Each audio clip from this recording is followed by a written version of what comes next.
So I'm going to unplug, see if it's safe to do that. New overhead shot. Yeah, you haven't been here since I did the overhead shot. Man, you've been out of the loop, dude. All right, let me try to do this. Let's see. How do I don't even know how I post. It's a private account. It's just like camera, no, write something. I don't want to search. This is the weirdest thing, dude. I don't understand this stuff. Direct. I don't want to go direct. And then it shows this to like do a video. I'm like, how do I do I hit the plus button? Hey, everybody. Table shot. Ooh, table shot. Table shot. I just wanted to show hit a link. I don't understand this stuff, man. Where's my Benny? Where's my Benny to do this? I'm sending it to Benny. Slacking. You know what? I'm doing it to Ben.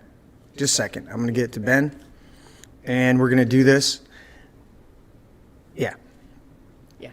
So, let's see. All I got to do is paste. And then, please post on Instagram. There we go. And then I'll send a few links out that way, and we're good to go. Oh, shit. I did that to Mom. It's not bad. Mom can't post on Instagram. She's like, where's Benny at? This is how we start the show tonight. Oh, yeah. Okay. Got a full house. Yes. Got a full table here. Full table, full house. Absolutely. All the people that matter. Absolutely. I'm going to do this and then say, I'm going to erase the please post on Instagram. So we're getting started. We'll see what's going on. Yeah. So, I'm Jeremy Scott Gibbs. This is my brain, Matt Jermov. That's how the family likes to pronounce it, at least your dad. That's true. That is. He likes to say Jermov. How do you like to say it? It's Jermov, yeah. Jermov? Yeah. Because I'm Jeremy. You're Jeremy. But you're Jermov. I'm Jer. Yeah. It's just the way things work. Well, there's a lot of people in school that would call me Jeremy. And I'm like, really? There's an extra E after the R, which would make it Jeremy. 4 years of high school. And people called me Jermov. Jermov. Yeah, right. So, I mean, that's... They're not so wrong. They got the Jermov when they're figuring it out. That's what and then I got the Jeremy. I never corrected anybody. And on the very last day of school, we're graduating. Right. They're like the person asked, "How do you say your last name?" And you're like, they write it down phonetically, and you go. They say it right, and everybody turns around. And they're like, "What do you like?" They said your name wrong, and I'm like, "That's actually how you say it." And they're like, "Why didn't you say anything?" Because I'm a good guy. Because I'm a man, I can take it. I did. Take it. So there's the, let's see, I'm going to make sure because we just sat down. So, yeah, we're pretty good there. Yeah. We're pretty lined Every up. time I look over at the screen, I don't see my head-on shot. I know, it's like, you go, I'm supposed to be looking at the camera. Can I turn my head fast enough? It's like we need the little monitors right here on top of the screen so you can go, hey. You check the, I guess I got to do that. Oh, so you can We're coming in loud and clear. There we go. Yeah. All right. Is it a little tinny? Are we a little loud? It's a little loud. All right, turn yours just before you get to your top circle, Matt. I'm on the middle one now. Wait. Yeah, roll it till you almost hit the big circle. There you go. Loud and clear, sounds good. Tony is tuned in. He's making it weird wherever he's at. Sounds loud and clear. Thanks, Tone. Appreciate it, buddy. This is my brain. I think you know who we are. I am going to switch here in a minute to the Angry Orchard. You're drinking a Corona hard seltzer. They are not sponsoring the show, nor did they have any affiliation other than the fact that I'm drinking the Angry Orchard Green Apple. One of us is keeping it carb light today. Carb light. This is gluten free, naturally gluten free, and a lot of sugar. Let me see. I don't have my readers on. Let's see. Total carb. 21 grams of sugar. I mean, not as bad as I was expecting it to be, but still. Still interesting. Yeah. So tonight, he says it's a little echoey. Let me see. It is a little echoey. Let me see. I don't know how to fix that. Nope. We'll just turn down a little bit. Go down to the middle of the second notch. It'll take away, and then just move your mic a little bit closer. Go down to your second. Oh, second one. Go to the middle between the second and third, and then pull a little closer. And he said that's better. Oh, so he says echoey. Yeah. Okay. Good. I have to crank him up a little bit when there's so many people sitting here, because it's now it's cozy. Yeah. Just two of us. Hey, Tone, do me a favor, buddy, and hit the platforms. I was trying to share to Facebook and to I sent a message to Benny to share it to Instagram because I, for some reason, couldn't get the links to pop up there. So if you can do that for me, buddy, I really appreciate it. You should have the login to This Is My Brain Facebook. So if you throw it on there, I appreciate it. Shared it on Facebook. He already did it because he's the man. All right. Top of everything. So tonight, we've been talking about health for the last couple broadcasts on Saturdays. Yeah. We were going to do that, but it got a little sidetracked to summer. Everybody's out on the boat. It's a nice day. They're out on a boat and doing stuff. We got pictures. Mm-hmm. That is how you roll, Tone. He said that's how I roll. So Sav, who you guys have seen on here if you've tuned in before, he's out on a boat. We got pictures of it. We were like, all right, Sav, you rock it, brother. Having a good time. So he's doing that. And so you were still available, and I said, let's do this. Yeah.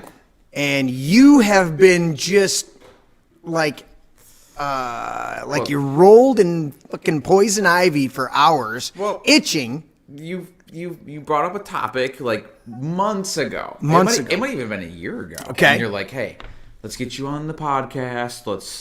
That was going to be the first one. That was going to be the first. Was it your first podcast or the first? No, just the first one to bring you in on. Yeah. Because Tony and I sat down and we talked about movies. You're like, hey, let's talk about movies because you and I usually end up talking about we love movies and we usually end up having the same taste and it's similar things, and we end up talking about it. Well, before the bullshit shutdown, you were coming over here, and as you guys can see on Matt's cam, I switched it right. That was correct. Matt's cam, you can see the big screen back there. Most of you know that. Yeah. There is the Man Cave screen and his Superman shirt, but the Man Cave screen is 17 and a half feet. So there's nights where we go, I think we'll just watch a movie here. Yeah. Good setup. Because if we need to pause it and go pee and do whatever, we can do that. Yes, we can. So it's an easy. So go ahead. But anyways, you approached me with the topic of movies and superhero movies in particular because that's our guilty pleasure, I suppose. Absolutely. At the time, I think this is when Justice League was out for a while, but but there's some controversy over that, and I'm a big DC fan. Love the Marvel movies, things like that. And they're really, really good stuff.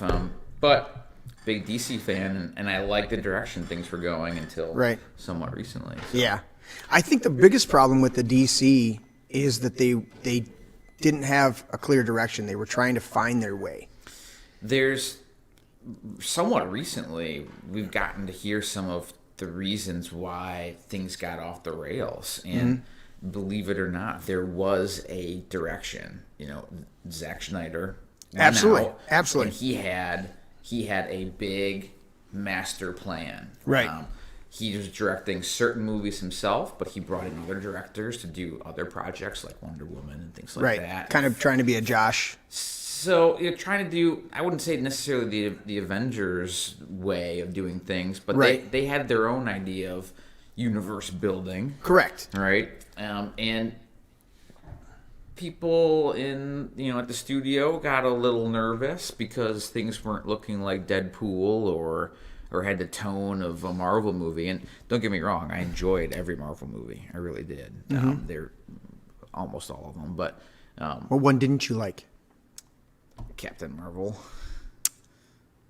Captain Marvel. Didn't like. Didn't that do anything one. for you. Nah. Just kind of gave you the. It just didn't seem. I didn't like it. Felt like she was inserted. She's been in the comic book world for a long time. Yeah. But they inserted her and they tried to pull the social justice warrior bullshit. There were several. I guess I'm not saying I'm not a Marvel fan, but more of a Spider-Man and Iron Man.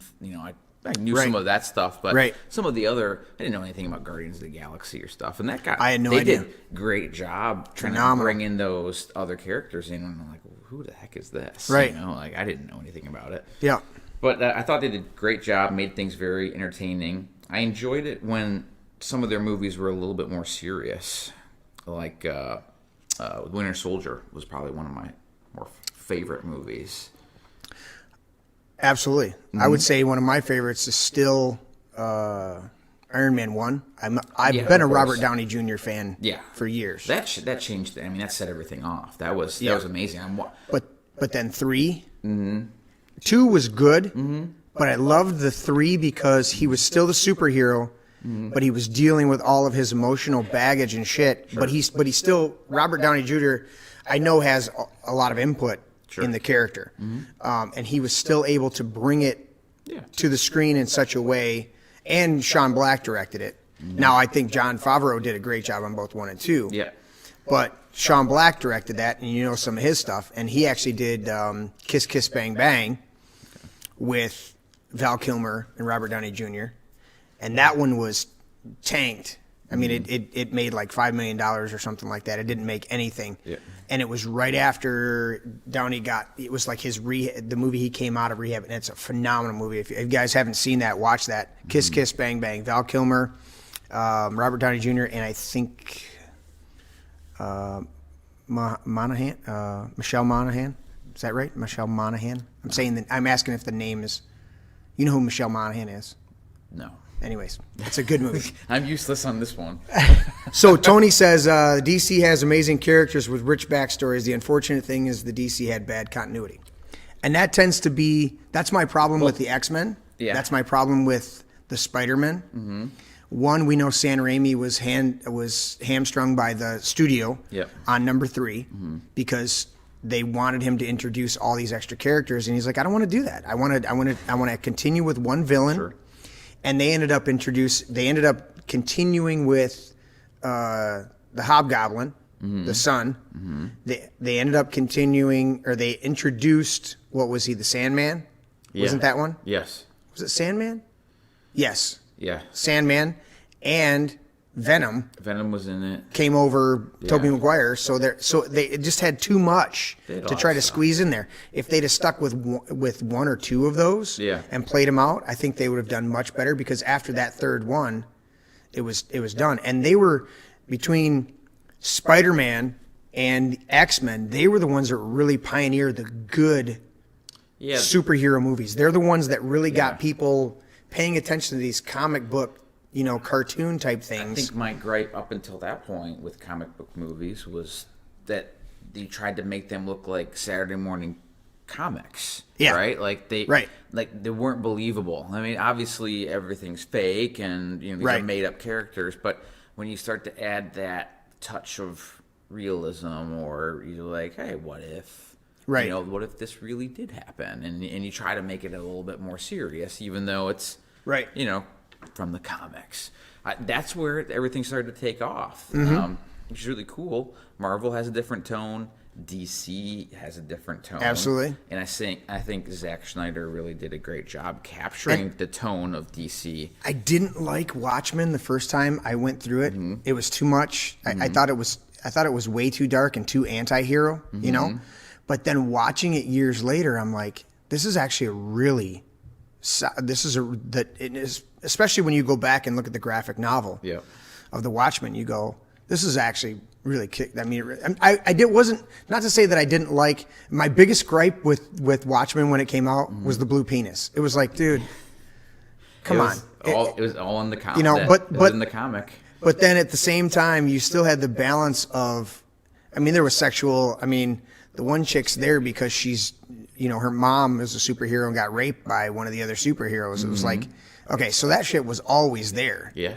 So, but it was this gritty type of thing, and it was in line with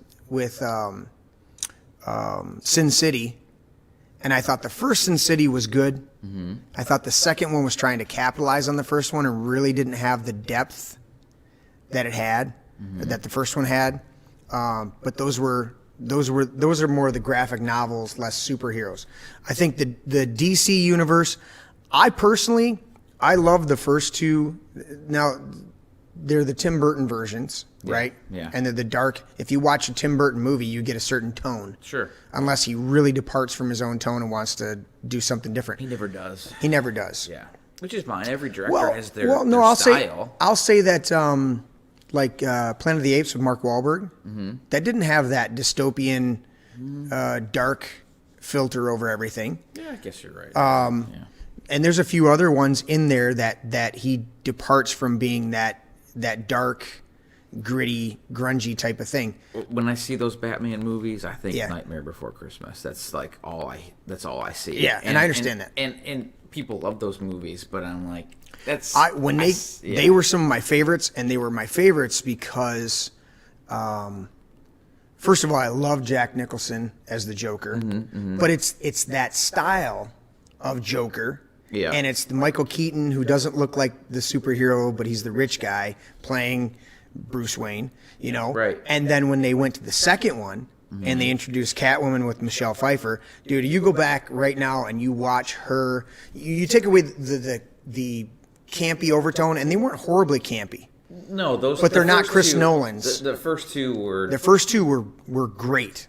Yeah, I enjoyed the first two as much as I could when I first watched them because I was pretty young. But, Right. But then you go back, and I loved the way that she does that. I mean, she's just this chick who just snaps. Yeah. And you loses it. And then you had Christopher Walken as the main bad guy in there who props up the Penguin. And I didn't feel like they brought in too much. It felt like they developed all three. You know, I mean, Shrek was just a bad business guy, you know, but he was one of the main characters. Danny DeVito did a phenomenal job as the Penguin. He came and went, and he was just a carny. He wasn't this kingpin of the whole city like he was in the original TV show and the Right. comic books. So I really enjoyed those. But I say all that to say that when Chris Nolan came in and he did the trilogy, he took it to what you were just talking about, that realistic level of movies, where they took it out of the comic book, they took it out of that campy feel, they took it out of that pow bang snap thing, and he made it like you watch those and you go, okay, there's a couple spots that stretch it a little bit, but very, very little. The reality, it's like, okay, having a guy, you know, the Joker come in and be able to blow things up and take over the city. I think in the real world, they would bring SWAT down on a guys like that. That wouldn't happen. Yeah. Okay. And then some of the stunts, you know, where he's able to hit these jumps and everything like that, you go, and some of the ships, obviously, you know what I'm saying? But otherwise, it's almost as real world as you can possibly get. I mean, right down to his suit, you know, they give you an explanation of how you do it. It's not just this rubber bulletproof thing that you just that you slip into. It's like I want to be able to turn my head. So you had some realistic, you know, directions there that made it really cool. You know what really impressed me too is he was able to pull off a phenomenal superhero trilogy that made that I mean broke records at the time. Had phenomenal character development. I think Heath Ledger was an absolute. When I first heard that Heath Ledger was the Joker, everybody went, the kid from 10, the reason I hate you or whatever it was. 10 Things I Hate About You. Yeah, 10 Things I Hate About You. No, Knight's I did. Tale and I did love him in Knight's Tale. Yeah. But that was. I when thought you think about the Joker. I thought Paul Bettany stole more of the show than Heath Ledger in A Knight's Tale, because he does the announcement. He's like, what's he say? Ulrich von Liechtenstein, and he's just like, I saw him once defend the virtue, and he just goes through that, and I go, that stole it. I mean, he kind of steals it for me. Yeah, and he comes in pretty late, and then it's like, whoa, who is this guy? And the other guy that I love, he played the robot in iRobot. He played the robot in Rogue One, and he's done a bunch of other stuff as himself. Mm-hmm. He's the pirate. He's Steve the Pirate. Oh yeah, it's his name's drawn up. Tony, what's his name? Isn't it the guy from that one TV show? They're like cowboys in space. Yes, he's in Firefly. Firefly, right? Yes, and Serenity, the movie. Yep. Yes. Yep. I'm pretty sure that's him, right? I think so. Yeah, and he's a great guy. Tony was pointing out 300 was a great graphic novel. He loves Beetlejuice. That's got that dark tone. Yeah, 300 was the first movie I think I saw where I was like blown away with. Right. Like just the look of it. Yeah, they had that tone. Like in if you go back, and I'm going to skip a couple chapters here, but if you go back to Batman vs Superman, and we'll talk about this in more depth later, but right. If you look at the aesthetics of the movie, yes, even critics that hate the story and everything like that, right, they're like, it's a beautiful movie. Like, yeah, there's a tone, and there's a look, that just like in 300, that you just don't see. Right. You don't see. Like, there's nothing usually gets on screen that he doesn't have. That it's on purpose. Right. There's meanings behind. Like, there's things that we're finding from that movie alone that add more depth and character and things that you don't. For instance, in everybody sees you. I'm on the table shot. Well, I'm trying not to interrupt. 'Cause he was there. Too late.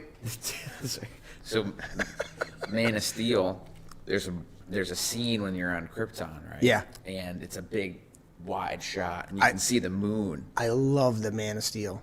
Man of Steel is... Dude.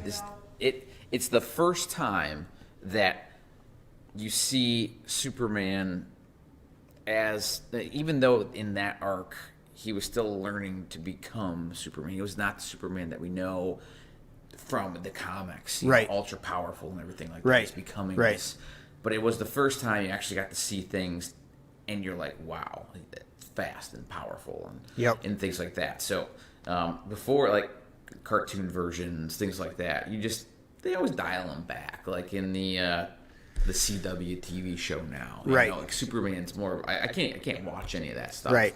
It's just. It gets too campy. It gets too. It is, and there's a reason why, and it's what's his name, Jeff Johns. He's single-handedly tried to ruin DC storylines and universe. Try to change him up and make him his own. Well, he got into. So Man of Steel comes out. I think Nolan had the story, and he was looking for a director, and Zack Snyder comes in, and he comes in, he likes the style, kind of puts his spin on it. Well, wasn't Nolan was still executive producing once he was done with the Dark Knight Rises?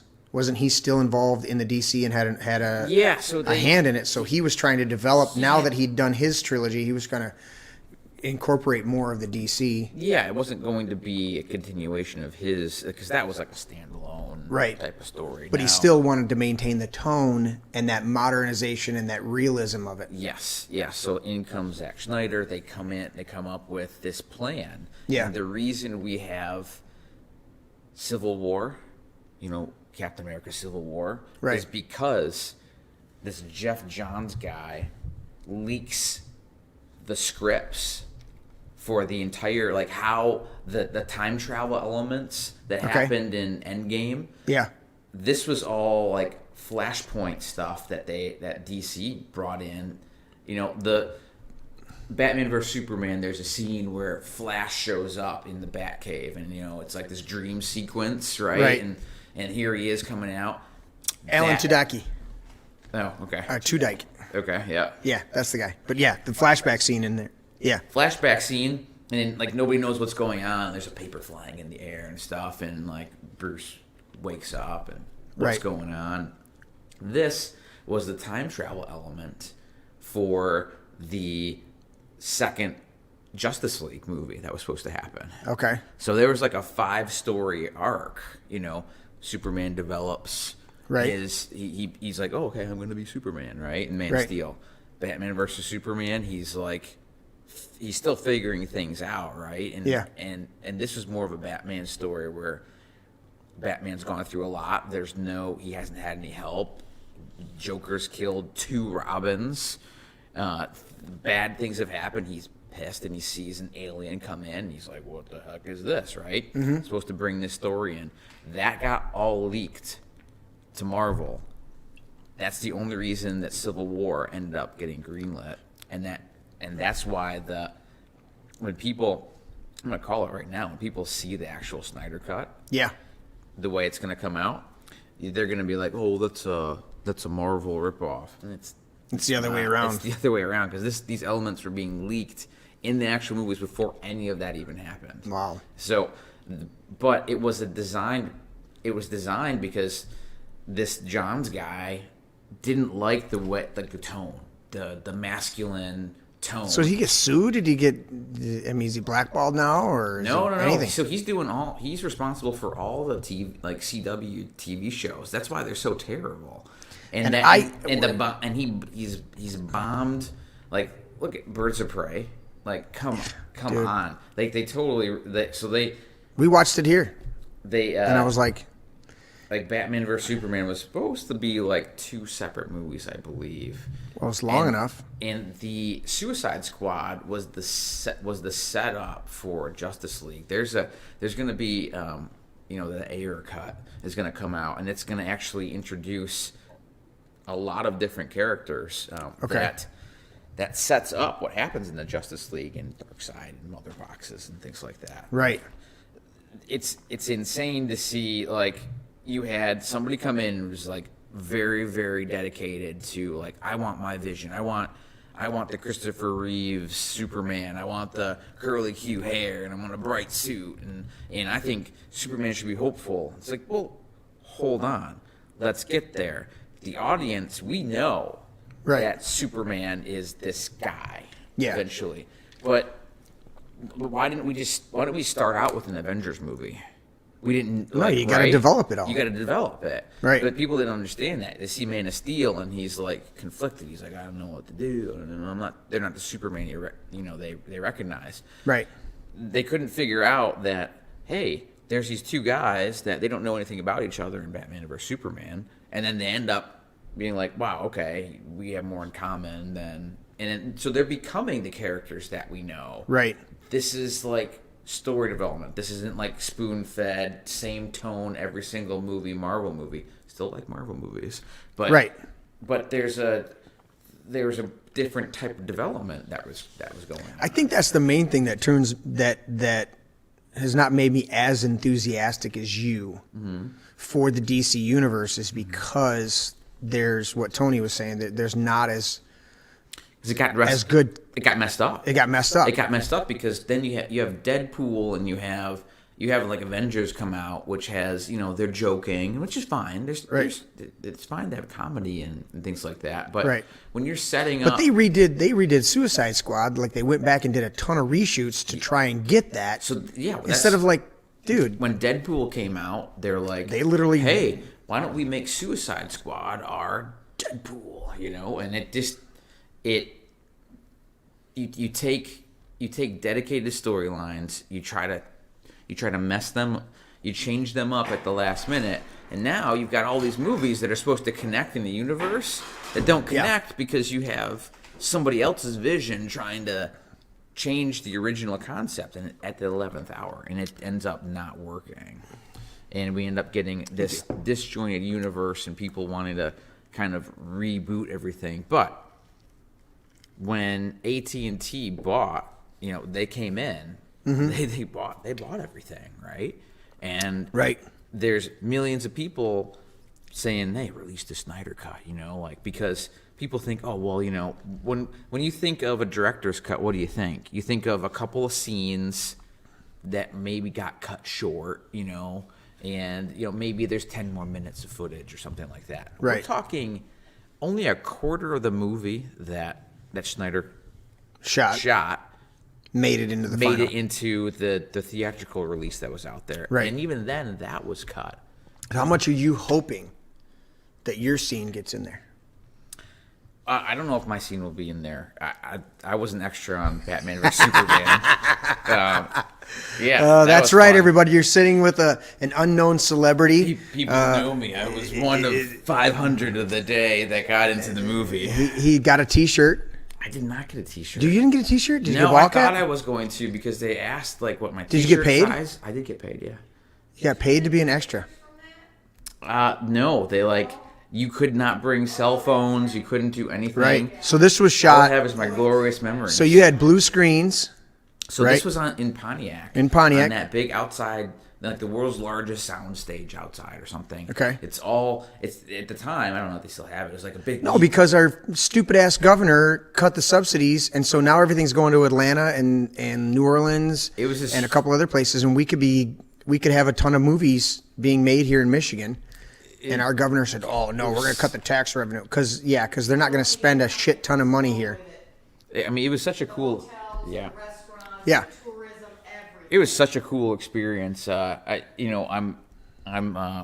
applied to it. I saw actually my brother-in-law sends me a link, right? And it says, "Hey, they're looking for extras for Batman vs Superman." I'm like, "Oh yeah, buddy! My God, yeah, I'm doing this." So I apply, and you had to send in photos and things like that, and I'm like, okay, I went. So how long did you? I remember it was 2-3 days.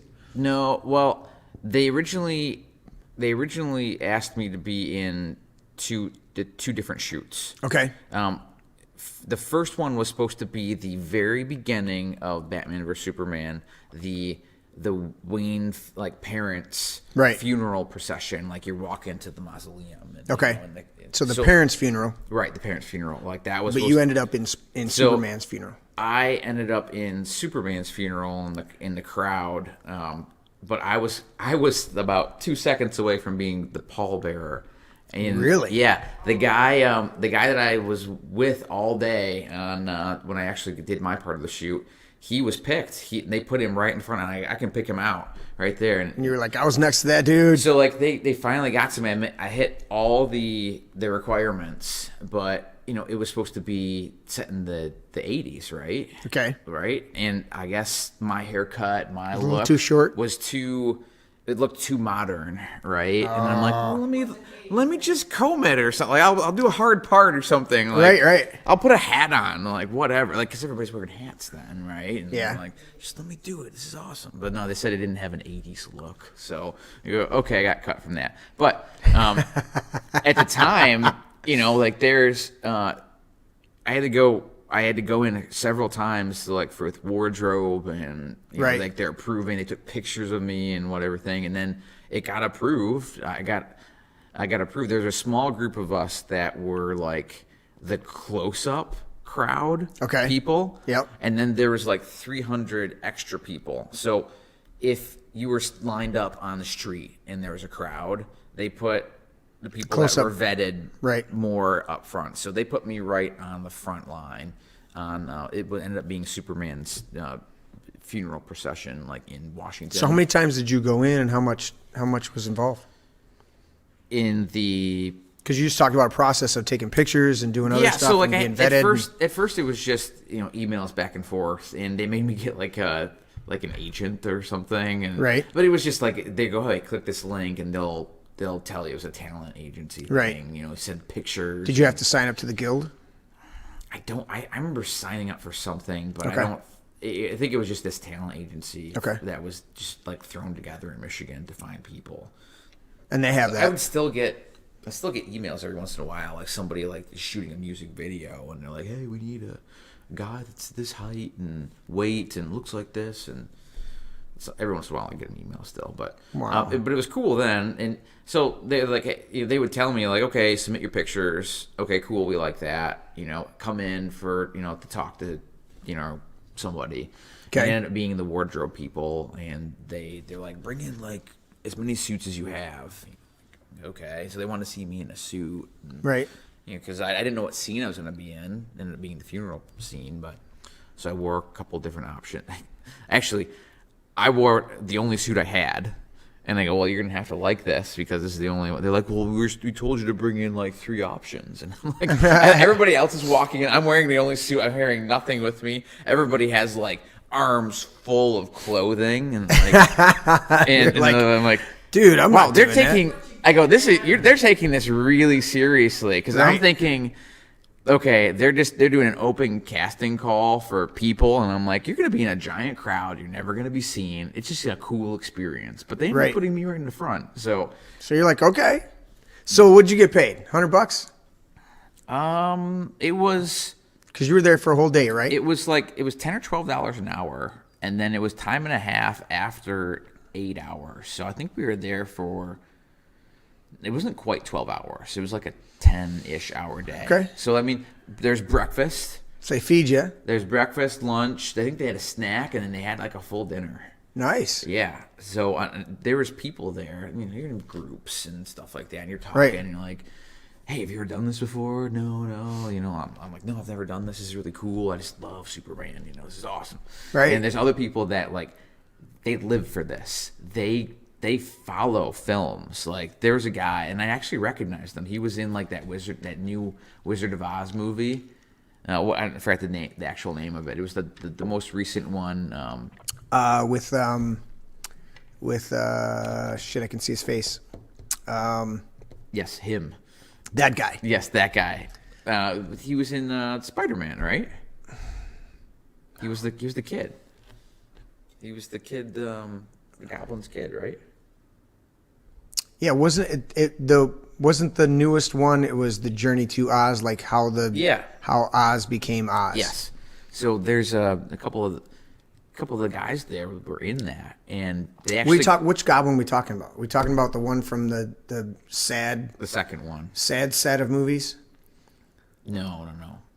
We're talking about the originals. I believe it because the was the originals originals. it was James Franco. Yes. I think was he like the wizard before he became the wizard in Oz and stuff like that? Isn't that how that movie worked? I know what you're talking about. I think so. Yeah. Whatever. That movie. Yes, that one. That one.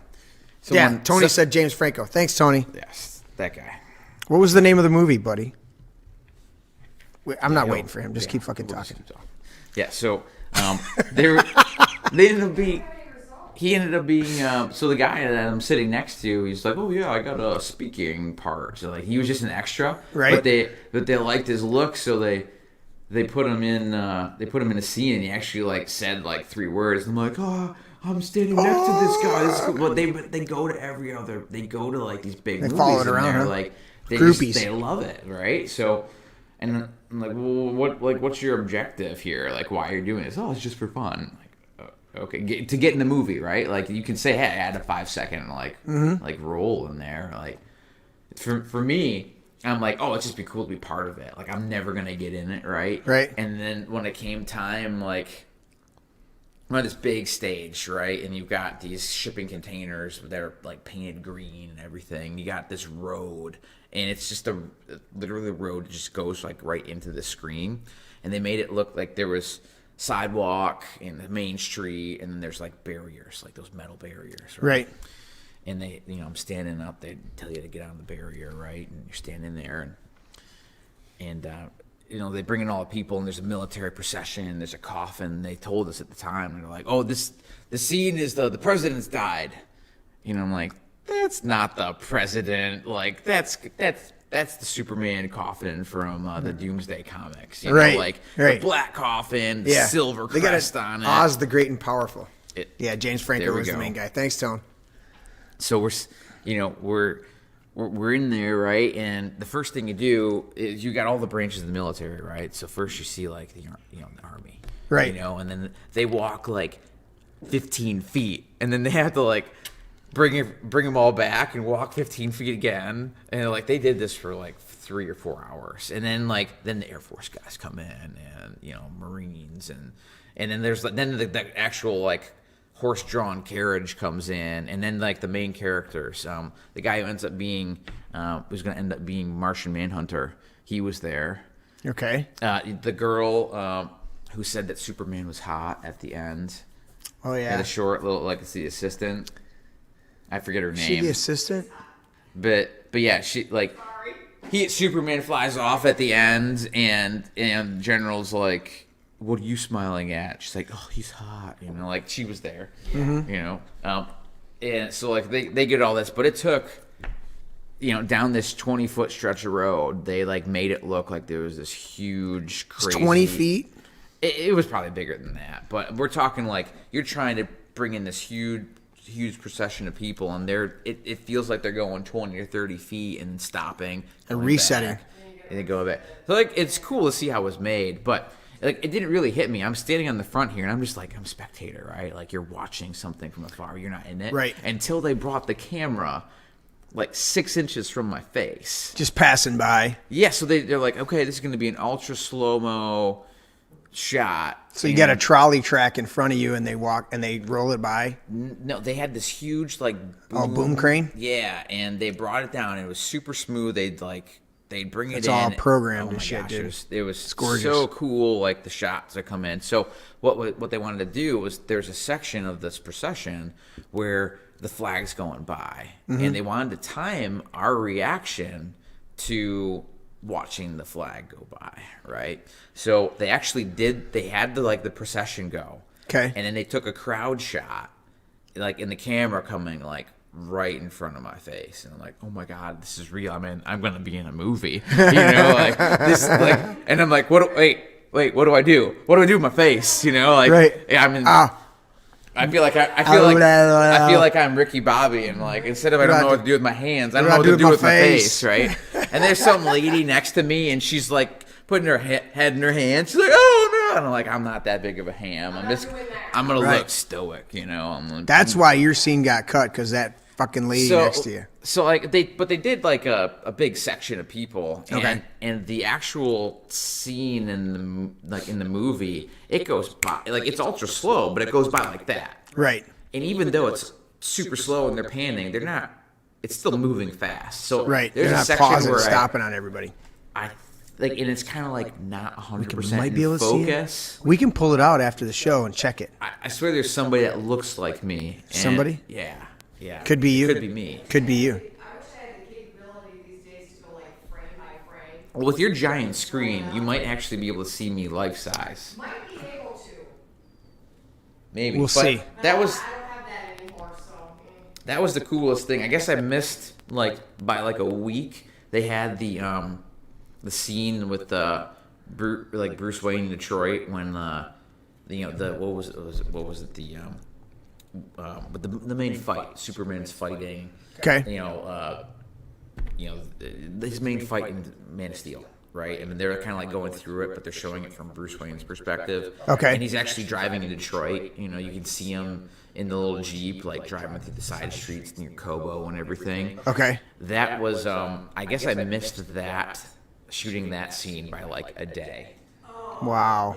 Like before, like I applied and you missed that. I missed that. I wasn't in the right group for that. Wow. And I guess there's people there, and they're like, yeah, like we had rubble on us, and I had like a rod sticking out of me, and like, it's so cool. I want to be killed too. Why couldn't I have died on the movie? That's right. Yeah, we got some sweet screen time. Hey, that's my foot. I don't know. That's my bloody torso. That's awesome. But yeah, I don't know how we got on this tangent. But, no, that's just awesome, dude. It was kind of fun. That's a good tangent. So let's do this. Let's break from this. We'll come back to the Snyder Cut, because I know you want to get into that. We can get into more of I think the thing that burned me out on the X-Men was they started off really good and there was continuity, and they didn't go with the cheesy comic version. Yes. Like the uniforms and stuff, and they even joked about it a little bit. Yeah. They were their own. I think Fox did a good job with the start of that. Yeah. The first three. Yeah. But they didn't do the last one of the three right correctly. And they've always tried to, as much as you look at the comics, Phoenix is always huge. Jean Grey Phoenix is always huge in the comics. Yeah. But in the minds of most people, Yeah. she's not. It's Professor X. It's Wolverine. Yeah. It's even Cyclops. It's Storm. Storm. Those are the big ones. And so when they came out with, Rogue. you see how much Wolverine is the predominant character and has been in every one, either a cameo or full blown, all of them, except for what? No, he's in every one of them. He's the most dynamic character, and the actor did obviously. And Hugh Jackman did the best. to take it from a guy that's like 5'2" and built like a brick shit house to take it to a guy who's 6'1", something like that. Yeah. And totally change up the dynamic, because he's in the comic books, he's just this little tank, Yeah. And even in the cartoons, and then to change him and make him this much taller, more developed character, less of a bulky. But he became the image of I think Wolverine. I think it's the difference between Bane of the horrible Batman and Robin. Yeah. That Bane that stands next to Poison Ivy, that was horrible. I think that was a horrible movie. I don't even remember it. Dude, it's so horrible. bad. But it's between that Bane, who was just like a stupid sidekick, to the Bane of Chris Nolan's Dark Knight Rising. 6'2"? Yeah. Yeah, I mean, in the comics, Bane is just this massive guy that gets bigger with the With the chemicals and that, right. gets in But there. that's what Chris Nolan took and interpreted that as to be really. And you go back to the cheesy version with the Arnold Schwarzenegger flop, George Clooney flop movie. Yeah. That was horrible. Joel Schumacher just shit the bed on that one. I mean, that was such a horrible movie. I remember watching it and forgetting it instantly, and I just watched something on. I watched a clip of it of all the Batman movies, like someone was reviewing them and stuff, and there's a clip where they're on ice, and then skate blades pop out of their boots, and I'm like, you've got to be kidding me, or the Bat credit card. Dude, it was so stupid when they opened the doors and the ice on the doors came out as sideways icicles off the door, and you could see that they were plastic and moving. It's even the ice scene there. They popped the blades out, but you watch the majority of the scenes, they're all on rollerblades. It's so cheesy and so horrible. I'm like, dude, how did you take Tim Burton's two really great Batman interpretations, Tim Burton style, but great interpretations, and turn it into those? I mean, the only reason I will give Batman Forever any merit is because I like Val Kilmer. And I was still, even though Val Kilmer was in it, I still think he was the overall movie sucked. I thought Two-Face was horrible, and I loved Tommy Lee Jones. Yeah. Jim Carrey can be good or bad, depending on. He can be overact. I love it in Liar Liar when he gets called out for being an overactor in one of the outtakes. Yeah. You ever seen the outtakes on that? No. So the scene where he's going after her, him and the prosecutor are going after each other, right? And he's like, "You this, you that, you this." There's an outtake where he's just ad-libbing and going off, and she goes, "Overactor," and he goes, "Oh!" He just caught him, and everybody's laughing because they just call him out. Yeah. It's great, but that's one of the ones that I liked. I only liked Batman Forever because of Val Kilmer being in it, and I was hopeful with Tommy Lee Jones, and they made him so. It was like Tim Burton stuff was a bit campy, but it was more dark than it was campy, and it was less comic book. Yeah. It was more graphic novel. Yeah. Than it was comic book, but it still wasn't Chris Nolan's vision, which is fine. Well, comic books are still they still have a tone. What they tried to do was take your Sunday morning cartoon comics Yes. And make it like cheesy like that, like a 6-year-old, like, hey, we're gonna do this. Yeah, and they did a horrible job of it. It's the same way that they ruined the original RoboCops. The first RoboCop was gritty and dirty and fuck you and guy, the movie starts off with the guy getting slaughtered in his own house, and then they take his body and it's like Doug Jones, fuck you. It's just like this hardcore, and by the third one, it's this campy, PG thing. Same way they did with the Beverly Hills Cops. The first two, great, and then they got this appeal, and we're going to do a third one, so let's clean it all up. Let's try to get a PG-13 rating out of this, instead of being fucking Axel Foley going, doing his thing. Original ideas, you have somebody with like a real cool vision, and then you get executives who don't really know, they get it, and trying to protect their investment and trying to make money. Right. But at the same time, sometimes that going out on a limb is what makes a movie like memorable instead of a copy paste. Tony mentioned Gambit. What movie was Gambit in? Because I did like the character. That was Taylor. Was that the? Is that Taylor Quiche? Taylor, whatever the fuck his last name is. I know who you're talking about. Yeah. Was that the Wolverine? Like the Wolverine's like origins, like X-Men Origins Wolverine. Was it X-Men Origins Wolverine?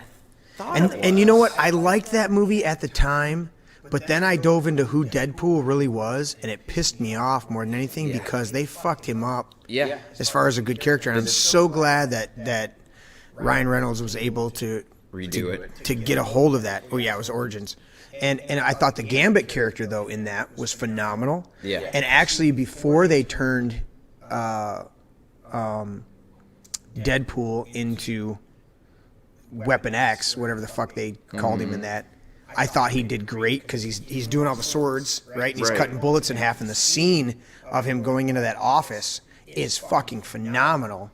And he goes, "Okay, they're all dead," and he had that. Yeah. He had that, just a little bit of that edge, but not enough. Yeah.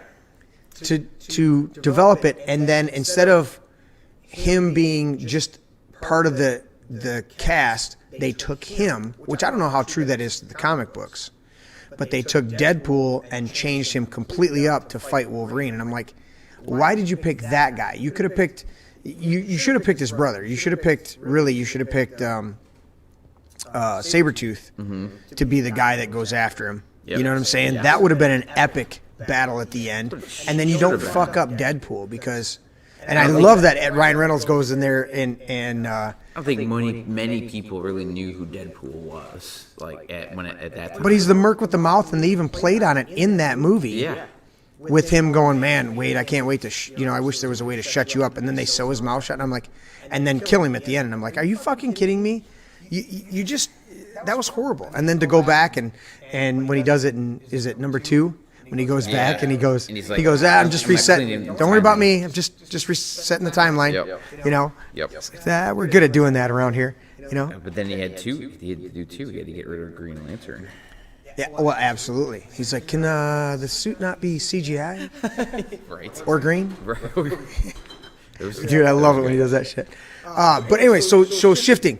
Give me did you think about it at all, or we've been talking too much? Top 5 movies. Top 5. Okay. Give me your top 5. Or do we want to go through category? All right, your number one or 2 war movies. Ooh, you got to go with besides classics. Are we going way back? Whatever. No, it doesn't matter. Doesn't matter. I grew up. My parents, they showed me all the John Wayne movies. So there's some really cool World War II movies that he was in. There's several that were pretty awesome, which spoke to me as a kid, right? John Wayne's pretty cool. John Wayne. But you have Saving Private Ryan. One of my favorites. Yep. That was probably one of the most detailed, put yourself in their shoes type of, authentic. I love Saving Private Ryan. I hate the fact that so many people tried to copy the camera work afterwards because Steven Spielberg refused to do storyboards. So you had the script and you knew what the scene was, but he didn't storyboard it out like he had done before, so that you knew what specific shots you were going for. And he literally just told his guys with Steadicams, okay, we're going to shoot this scene. This is what's going to go on, and I want you to capture the action as if you're a fucking documentarian right there in the middle of it. Yeah. And that's how they shot it. And then you had this just overflow of movies since then where they think they can walk with a Steadicam, and they're not even holding the fucking camera still. It's like the Matrix effect, right? Like you see the bullet time, where they stop. Yeah, and then they're trying to. And every movie has, they try to do something like that. Right. Everyone's wearing leather too. I think the worst, or the best example and the worst cinematography was Die Hard 5. I love Die Hard 1 through 4. I think I think 2 is the weakest, but even going back, you can watch Die Hard and be like, these are all kick ass. Die Hard with a Vengeance. I've never seen a Die Hard. You never seen a Die Hard? No, what the fuck, dude? I've always wanted to see them. But well, we're gonna have to do a fucking marathon. Tony, we got to do a fucking marathon, bro. I've never seen them. I've always wanted to. Yeah. But it just never. So, anyways, Die Hard 5. Die Hard 5. They do this. Tony's in agreement. He's coming down for a marathon on Die Hard. So we got to fucking watch him. We'll even suffer through Die Hard 5, but but listen, they got this up and coming director who had done mostly documentaries up to this point. Okay. So here's this fuck who thinks he can come in without a tripod and just hold the camera, right? Yeah. And they set up this $1 million scene where this truck is going, is driving, and they got this whole scene, and this truck's going through here, and there's this battle, and it crashes and does a bunch of shit, and they set this whole thing up, right? Costs $1 million to do, and you can barely tell what the fuck's going on because the camera action is so fucking bad. That's one of my detractors, or my detractions. One of the reasons that I like the Bourne series. I read a lot of the books long before the movies came out. Right. Okay, so exactly. Yeah, so I suppose it's like they try to use it as a storytelling element. Like, hey, you're right there with them. Right? But it's a shit way of doing it. Yeah. Right. Yeah, that's the probably shit why way you of doing like it. 1917 so much, because it was But they even then smooth. It's super smooth, but they still had a lot of Steadicam action. But it's an actual fucking Steadicam. The Steadicam was developed because one of the original Steadicams was developed because they wanted to follow Rocky as he's running through the streets, and they didn't have a great way of how are they going to put the tracks out ahead and then have him and then see the street.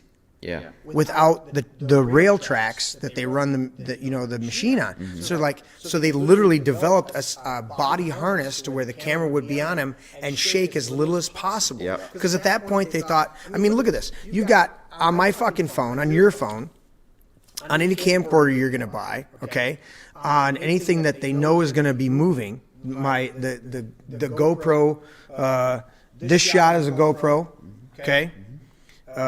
This shot is a GoPro above us, all right? Those have image stabilization in them. Yeah. Why? Because if you shake a fucking camera too much while people are watching it, they're going to get sick, and that's me. Right. The first time I ever watched Saving Private Ryan, Yeah. I love the movie. Yeah.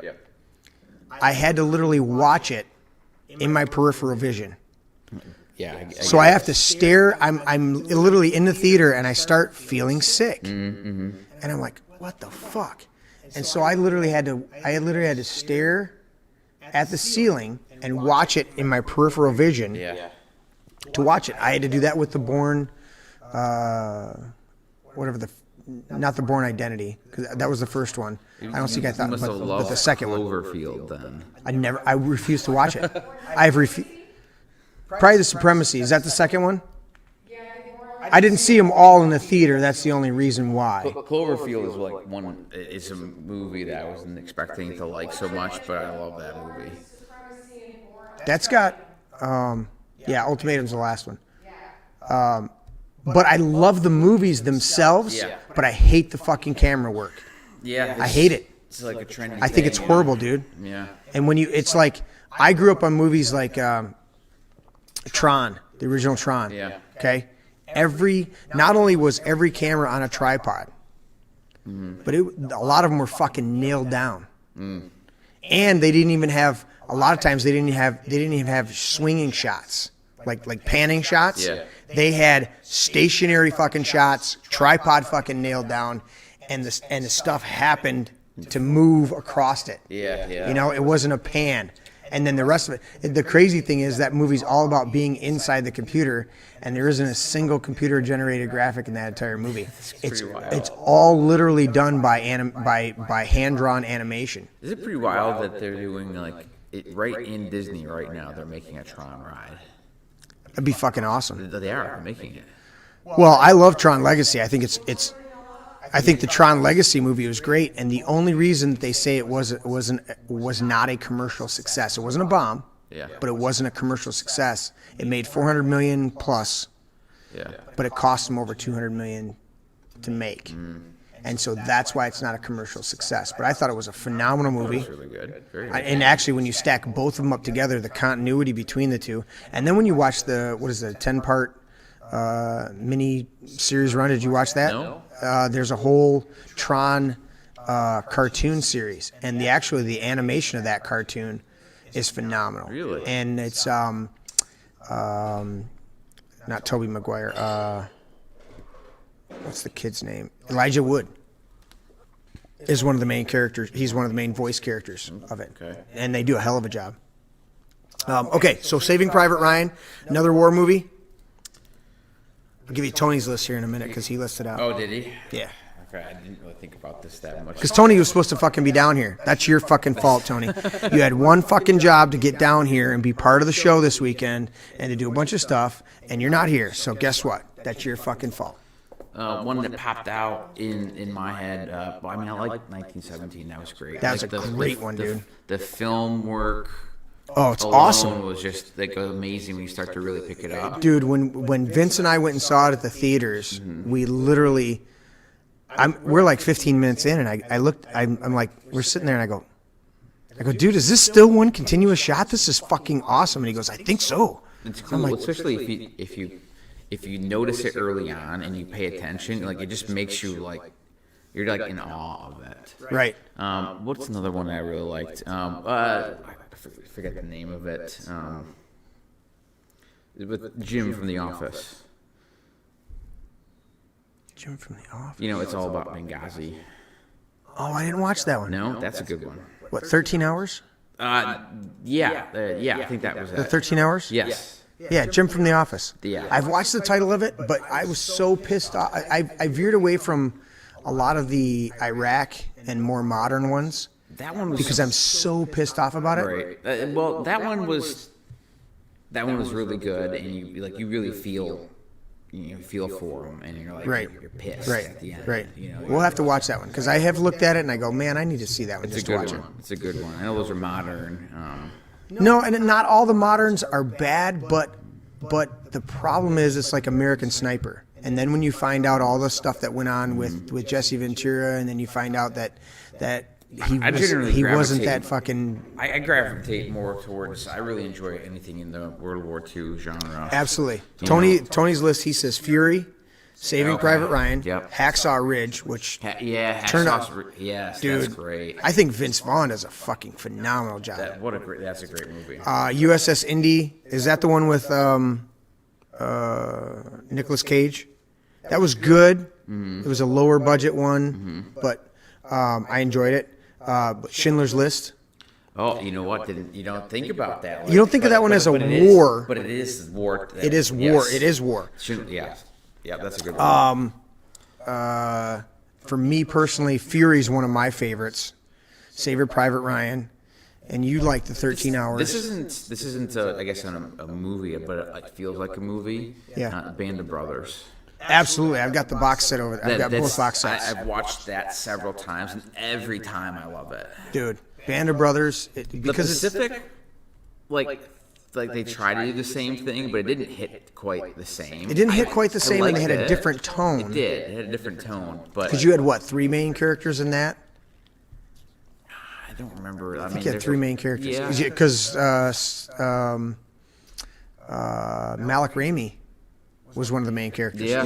which surprises me to go back because I watched Mr. Robot, and then you realize he's the Pharaoh in Night at the Museums, Yep. and then you go back and you're like, wait a minute, that's that guy, you know. And then of course he won the Oscar for playing Freddie Mercury, so it's like, dude, you know, he's a kick-ass actor. Yeah. But yeah, you're right. The Pacific didn't have the same tone. No, it's hard to follow up Band of Brothers, which is just a masterpiece, I think. Need something else? I don't.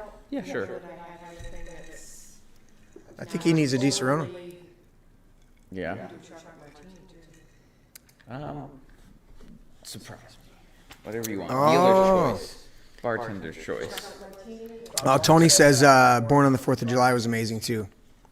I didn't get into as Born on the 4th of July as much because now Tony's only like 3 years younger than me, but I was born in 1972.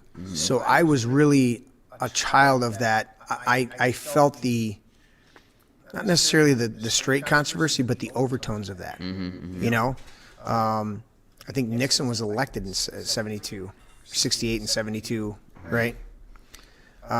Before my time. Anyways, so exactly.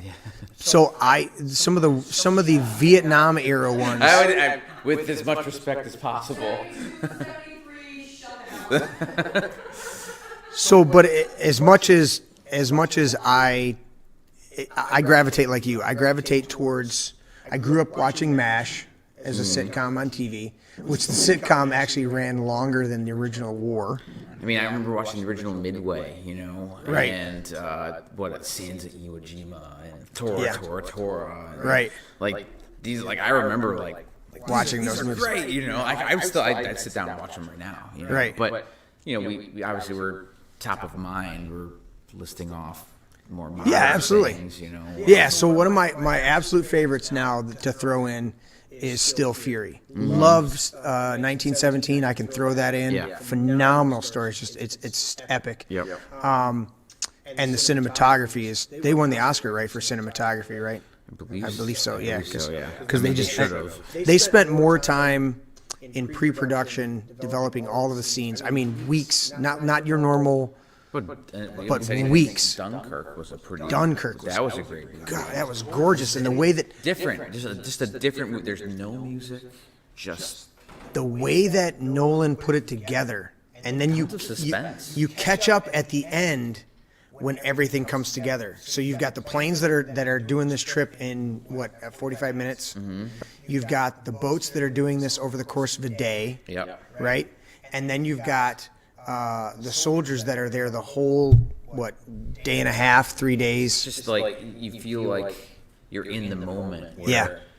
The war could have been lost that day. Yeah. You know, or it would have been the biggest blow. It would have been almost impossible to get back from that. Yeah. At that moment. Phenomenal. You feel it. You're like, you Yeah. know what history, or most people should know what history Right. is. Like if you say Dunkirk to somebody walking down the street, they probably have no idea what it is. Right. But what a huge pivotal moment. Well, in didn't history. they? And you still have that like that like pit of your stomach, like, oh, what's gonna happen? Yeah. You know? Oh yeah, I love it. Yeah. And then you watched as well the practical effects of the. I think I hit my microphone, Tony. That's why it was echoing a little bit. He said it was echoing earlier. I hit my. This thing's really easy to touch the volume now.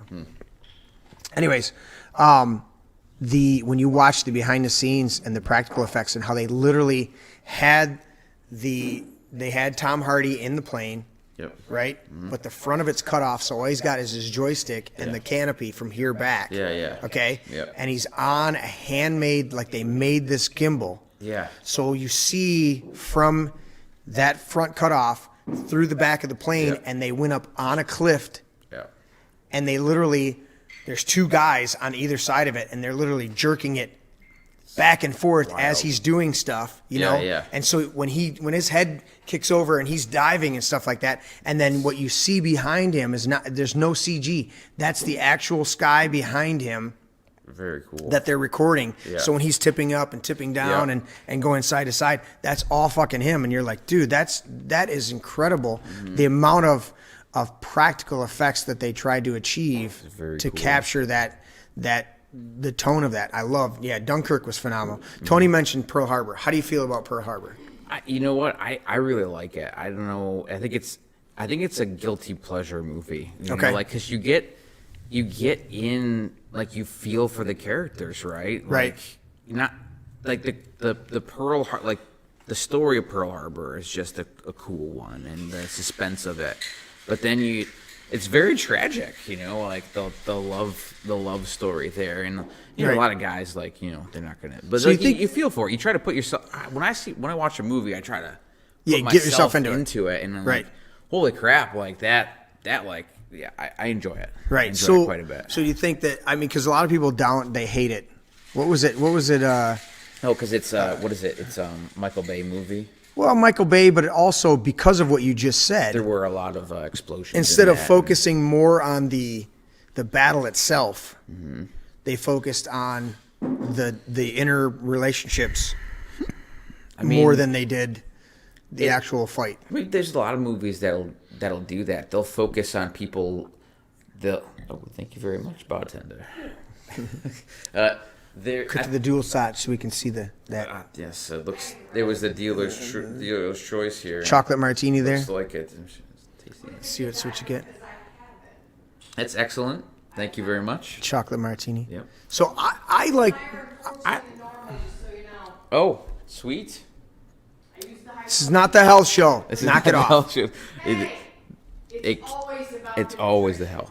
So you know what? I think it was kind of neat. Like, yes, they didn't just focus on just Pearl Harbor, but they focused on characters that were like pivotally involved in it. And so then you got to see it, kind of like look what they did with the first remake of Godzilla, right? You know, like, they followed like the characters, and like, you don't see Godzilla, you know, like all the time. You're not following him per se, but it's still a Godzilla movie, that's one of the reasons I'm turned off to those, because I grew up on that campy fucking guy in a suit Godzilla. Yeah. You didn't like the last two? It's like they're trying to make him too realistic, and it was like that was never. We grew up, dude. The original. They're setting up Godzillas. a monster universe. The original Godzillas. but you watched. You watched the original Godzillas because they were cheesy, because you were expecting Godzilla to do his thing, and just like, you know. Yeah, so it was like once you try to make it like a real lizard and all that, it's like, dude. The first one with Matthew Broderick, like, that was terrible. Like, the whole like New York angle, like, it just didn't. Now on the same flip, I enjoyed the original Faye Dunaway, Jeff Bridges. King Kong, 1970, whatever that was. Okay. And then the new one that they did with Sam Jackson. Okay. Sam Jackson, Kong. I think it was Kong. Well, you know that Peter Skull Jackson Island, did the. Yes, I did like that one too. I like that one too. There's a different vibe to it. Yeah. So there's actually three. I like the most recent one. Yeah, so there's actually three, because I forgot about that one in the middle. Yep. Sam Jackson, because actually Jack Black did a phenomenal job, and Adrian Brody is the guy that's brought in there. And then the chick. But that one's really somewhat of a retelling of the original King Kong. Yep. Which actually had some really good cool effects. To it. No, I'm talking about the original, like 1933 version that had some really cool effects. They had a lot of stop motion. They were developing stop motion animation where he's climbing up the thing. And that one, it's hard to watch it now. Yeah. But that one had some really cool stuff. But then the Jeff Bridges one with Faye Dunaway, there's a bunch of great action in that, and they don't focus. In fact, there's a lot of great scenes and a lot of great effects in that one. Yeah. And then you get to that one, King Kong. I have that one in a box set over there. I love that movie. Although that's in the same universe as the most recent Godzilla. Okay. So and that's what I'm saying is, but King Kong's always been just a giant gorilla. Yeah. Whereas including, it's like once you go down Mothra and Godzilla and some of the other ones, you go, for me personally, right? But that's fine. Anyway, okay, so Pearl Harbor, I do love the cinematography. I enjoyed it. Yep. I enjoyed it. I like the story. I like it as a wartime story. I like the human connection, made you feel for, Right. you know, the things that I think it made you care about what was going on too. You're like, oh, are they gonna die? What's gonna happen? You know, like I enjoy it. I enjoyed it. Any other ones you can think of? There's 2 other ones I got. Any ones you can think of? We'll see what Tony has to say. He says Dunkirk was shot incredibly. It was shot incredibly. You're drawing a blank. You're drawing a blank then, All right, yeah. Midway, the newest Midway. I mentioned the original one. I did think about The newest one. I want to God, watch. I love want to it. watch the Midway again because The newest I one? remember seeing it. I think in the theater, and it was Right. I really enjoyed it. Dude, the newest one, I absolutely just the cinematography and everything. It doesn't blow you away the way Dunkirk does. Yeah. Because they focus more on the characters. Yep. Not that Dunkirk doesn't focus on characters, but I'm saying there's the way Nolan puts a story together. It's like you're gonna get an Inception. You know, I mean, I went back and watched. I think Tony and I think the last time he was here, we went back and watched. Not Insomnia. What was the one I'm thinking of? Shit, it's the one with. It's the one with Trinity in it. Carrie-Anne Moss and damn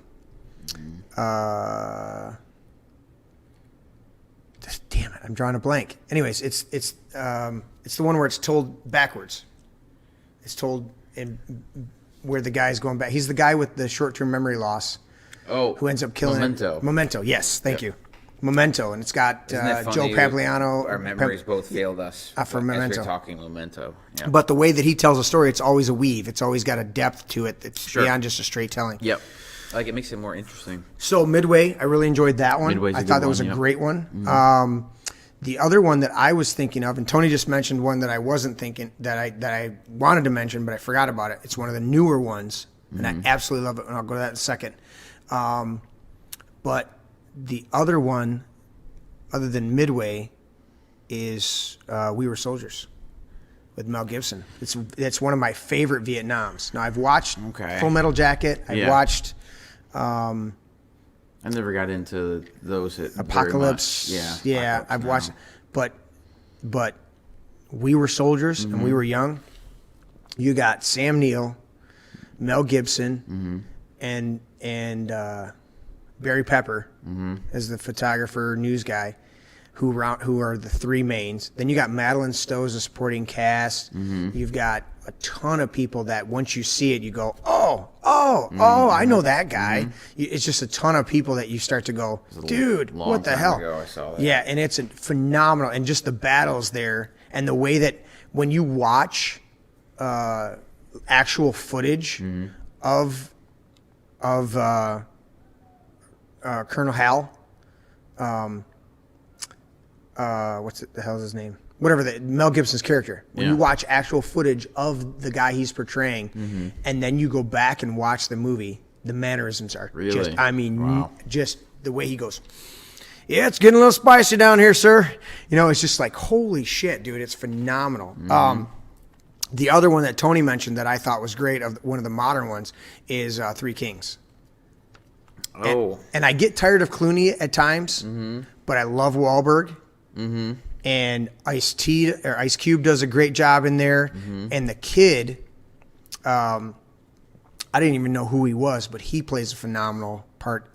Phenomenal in that. And he's actually the guy that directed the Wide Leg Jeans commercials. When they did the Wide Leg Jeans, remember the commercials and the guy's in the hospital and it zooms in, or he's there and the kid's laying there and he's all bruised up and they go, sometimes I want to, and it's the beep of his heartbeat. It goes, deet, deet, get away. I want to, deet, deet, run away. And then the doctor starts singing it, right? And then it goes, deet, deet. And then he flatlines in the middle of the commercial. And they zap him and they go, whoa, tainted love. And then the whole thing zooms back through the little diamond-shaped window in the ER. Yeah. And you see his jeans as it's going out, and it just superimposed on the bottom of the thing, Levi's wide leg jeans. Oh my God. And you're like, it's a phenomenal. Wow.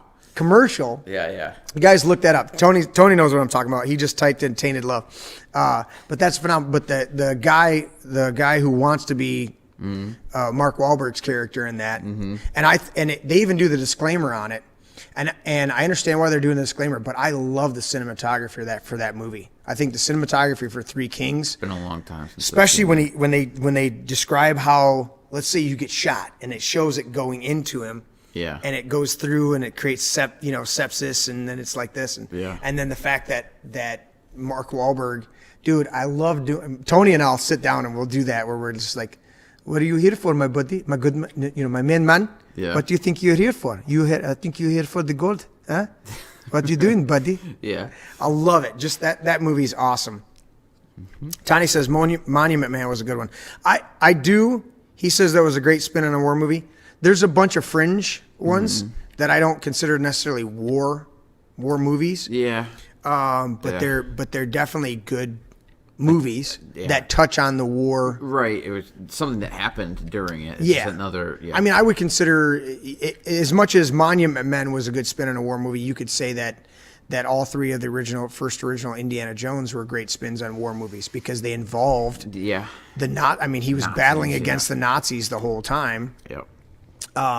So I mean, you could easily justify that because that's the start main. talking about these movies, and it's like, how do you pick a top 5? Because there's so Exactly. many. There's so many good classics. Okay, I pick it this way. What's when you're sitting there and nothing's going on, you're not in the mood for music. Can you list off your top 5 movies that you would throw in? Yeah, I mean. Or do you just always go random? No, I don't always go random. I mean, I will. I'll try to pick. Sometimes what I'll do is I'll try to find something that maybe I haven't seen in a long time or it's been a while, and right. maybe my modern perception of it is different than it was before. But go-to stuff. I mean, I think that, like, off the top of my head, they're like, okay, let's say this: movies that really impressed me or like caught me off guard, like, or changed my idea of movies. Okay. Right. Definitely Lord of the Rings, for sure. Excellent. And I'm not going to say that these are in any type of order. But you got to be in the mood for that because they're so fucking long. They are long, but I remember watching The Fellowship of the Ring, and I'm awesome. like, what is this? Yeah. Like, what story and is this? And Peter Jackson stayed so true to the novels to honor. It looked so cool. Mm-hmm. Like, the visuals, there's, I don't think you can redo it. Like, I don't think you could make it better. No. Yeah, and I did read the books because of that, and they are spot on, dude. They are spot on. I mean, yeah. And around the same time was The Matrix. Like, is that a classic movie? I don't know, but it changed cinematography. It did. Revolutionized cinematography. I just thought the cool factor was really there. Right? Yeah. Without trying to get all philosophical, like talking about movies that like you want to pop in and watch and be like, wow, this is really cool. And that's one of the ones that I will do. I will just pop in. Jurassic. Vince did them at the other day. Jurassic Park too, but no doubt, like that's definitely one of the originals. Yeah, the originals. Like I the second one's not bad. I do enjoy the newest ones that are out. Yeah. Now. With Chris Pratt. Chris Pratt. Those are great. I can't wait for the third one to kind of conclude that. That's going to be really cool. Yeah. The Man of Steel, I love, like, that's a fantastic, that's the best Superman movie I've ever seen. Batman versus Superman is probably the most beautiful movie I've ever seen in terms of pace and tone, and like the music is actually like it's there. It gives you something like different. And I know I'm a big comic book movie fan, right? But that is actually, if you look at it without a bias, if you're a Marvel fan, you can still be a Marvel fan and enjoy a DC movie. Dude, come on. Yeah. That's a good one. The Indiana Jones, like I'll watch those. Back to the Future, love that. Right. Of course, you got to have the all-time classic, Billy Madison. No, yeah. That one is good. I like Billy Madison. I would choose Waterboy over Billy Madison. Really? I would, just because it's the Waterboy. But I'm telling you, still Billy Madison's still phenomenal. He's like, I can't hear. I have damn it to my ear. I just That Veronica Vaughn. they got it on. No, No, they they didn't. didn't. Well, he knows somebody who did. No, you don't. No, you don't. Fine. Get on the bus. Good, great, grand. Grand, wonderful. Get on the bus. Yeah. And then boy, am I glad I called that guy. Yeah, that's right. Dude, that is a great comedy. I had comedy listed as a whole separate category. I mean, Happy Gilmore. Happy Gilmore. Billy Madison, Happy Gilmore, and The Waterboy. Phenomenal. Those are his best movies. Absolutely. Those three right there. Some people would like to say Daddy's Boy. Not Daddy's Boy. Big Daddy. That was his. Yeah, and I don't get. And what was the other one? The one where he inherits the millions of dollars. Mr. Deeds. Mr. Deeds. I'd say those round out as top 5, but you're definitely right. The first 3. Yeah, there's a significant. The other 2 don't even compare. Like the other ones are. I watched them. I didn't mind them. They're funny, but they're not. They're not on the same they're caliber. Not that. They're several levels. Yeah, Happy Gilmore. Yeah. Billy Madison, Waterboy. Is there another one that tops that? I mean, in terms of like comedy, like those are the go-to, or like I know I will laugh every time, right? Every single time. I'd have to like probably they would be the same with like what is it? Little Anchorman or yeah, or Anchorman. So we're apart from the Talladega Nights. Yes, yeah, like Talladega Nights, Anchorman. Tony said Tommy Boy. Yeah, those are good. You can throw those in. I'll say Superbad. Like that is a movie. I didn't get into that one. Really, the first like 20 minutes of that. Yeah, I know every bit of it, and right. I will laugh like this is the first time I've seen it. Right. Like it's just now we did it to Mom the other night because she was here with the boys and they were, having a smoke, and she came in and I'm like, all right, I've had enough. And I put Super Troopers, the first one, original Super Troopers in, yes. where the three stoners are getting pulled over, and like you can't pull over anymore. And Mom was like, so we're like 2 minutes in, she's like, what the hell is this? What are you subjecting me to? And then 5 minutes later, she's laughing her ass off. Oh yeah, because it's just hilarious. Tony says Super Troopers. There's a few other ones that have. I mean, I still think of. The original Beverly Hills Cop as more of a buddy comedy type of thing. Less, I don't see it as action. I mean, there's action in it. Yeah. I don't see it as a cop movie, yeah. although it's a good cop. I see it as a comedy. You know what I'm saying? It's not necessarily Trading Places or what was the other one? What's a movie? Okay, here's a question. What's a movie that you'll throw on in the background? You not necessarily pay attention to. That's what I'm saying. Yeah. To just throw in the background. Not it, but maybe you just want to like hear something. I get tired of you don't have to pay attention to it. As a musician, I get tired of music. Yeah. From time to time, and I just and to me, a good movie to me is no different than a good album that I throw on. Yeah. And so I like to do that. So asking me, Tony had it. He said, "I'm going to read yours after, Tony, because you stole some of my thunder, you dork." But I could throw on Fifth Element. I can throw on Star Wars. Just about any one of them. Mm-hmm. I've thrown on. I mean, one of my go-tos and all-time favorites is still Empire Strikes Back. Okay. But I could throw on New Hope. I did that the other day. I was in here milling around in the man cave doing stuff, and I threw on New Hope. I probably visually watched 10 minutes of it, but it was in the background and I could hear it and I just let it crank out. Yeah. You mentioned the Matrix ones. I could do that. I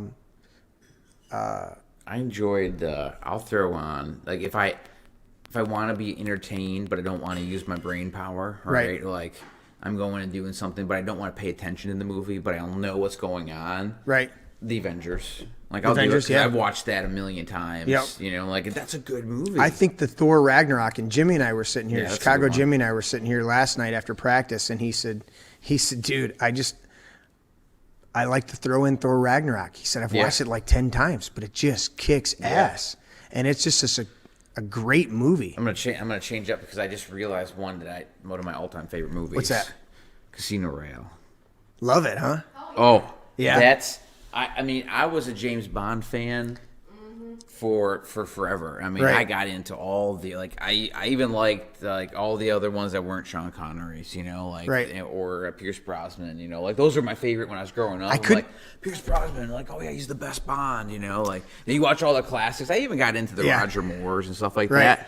But, I liked Roger Moore. I remember going to see, and I was not a fan of Daniel Craig being cast because I'm like, he doesn't look like the traditional Bond that you're used to, and I'm like, but I'm like, okay, I'm in. Some old fart trying to think he's all that. Right, so I'm in college though, right? And this is what 2006. Because you're a youngin'. I'm in college. I'm 2006, and I'm like, I'm gonna go and see this movie because it's James Bond, right? Right. And God, I remember it was I was dating this girl in college. It was Lexi. That's another story. You have to blot that out? Yeah, I gotta blot that. No, she's not that bad. No, I'm saying as far as I remember put the her sitting disclaimer next out. to me, and I'm watching the movie, and I'm like, and I'm expecting to hate it because I don't want to watch this guy who doesn't look like Bond to me. Right.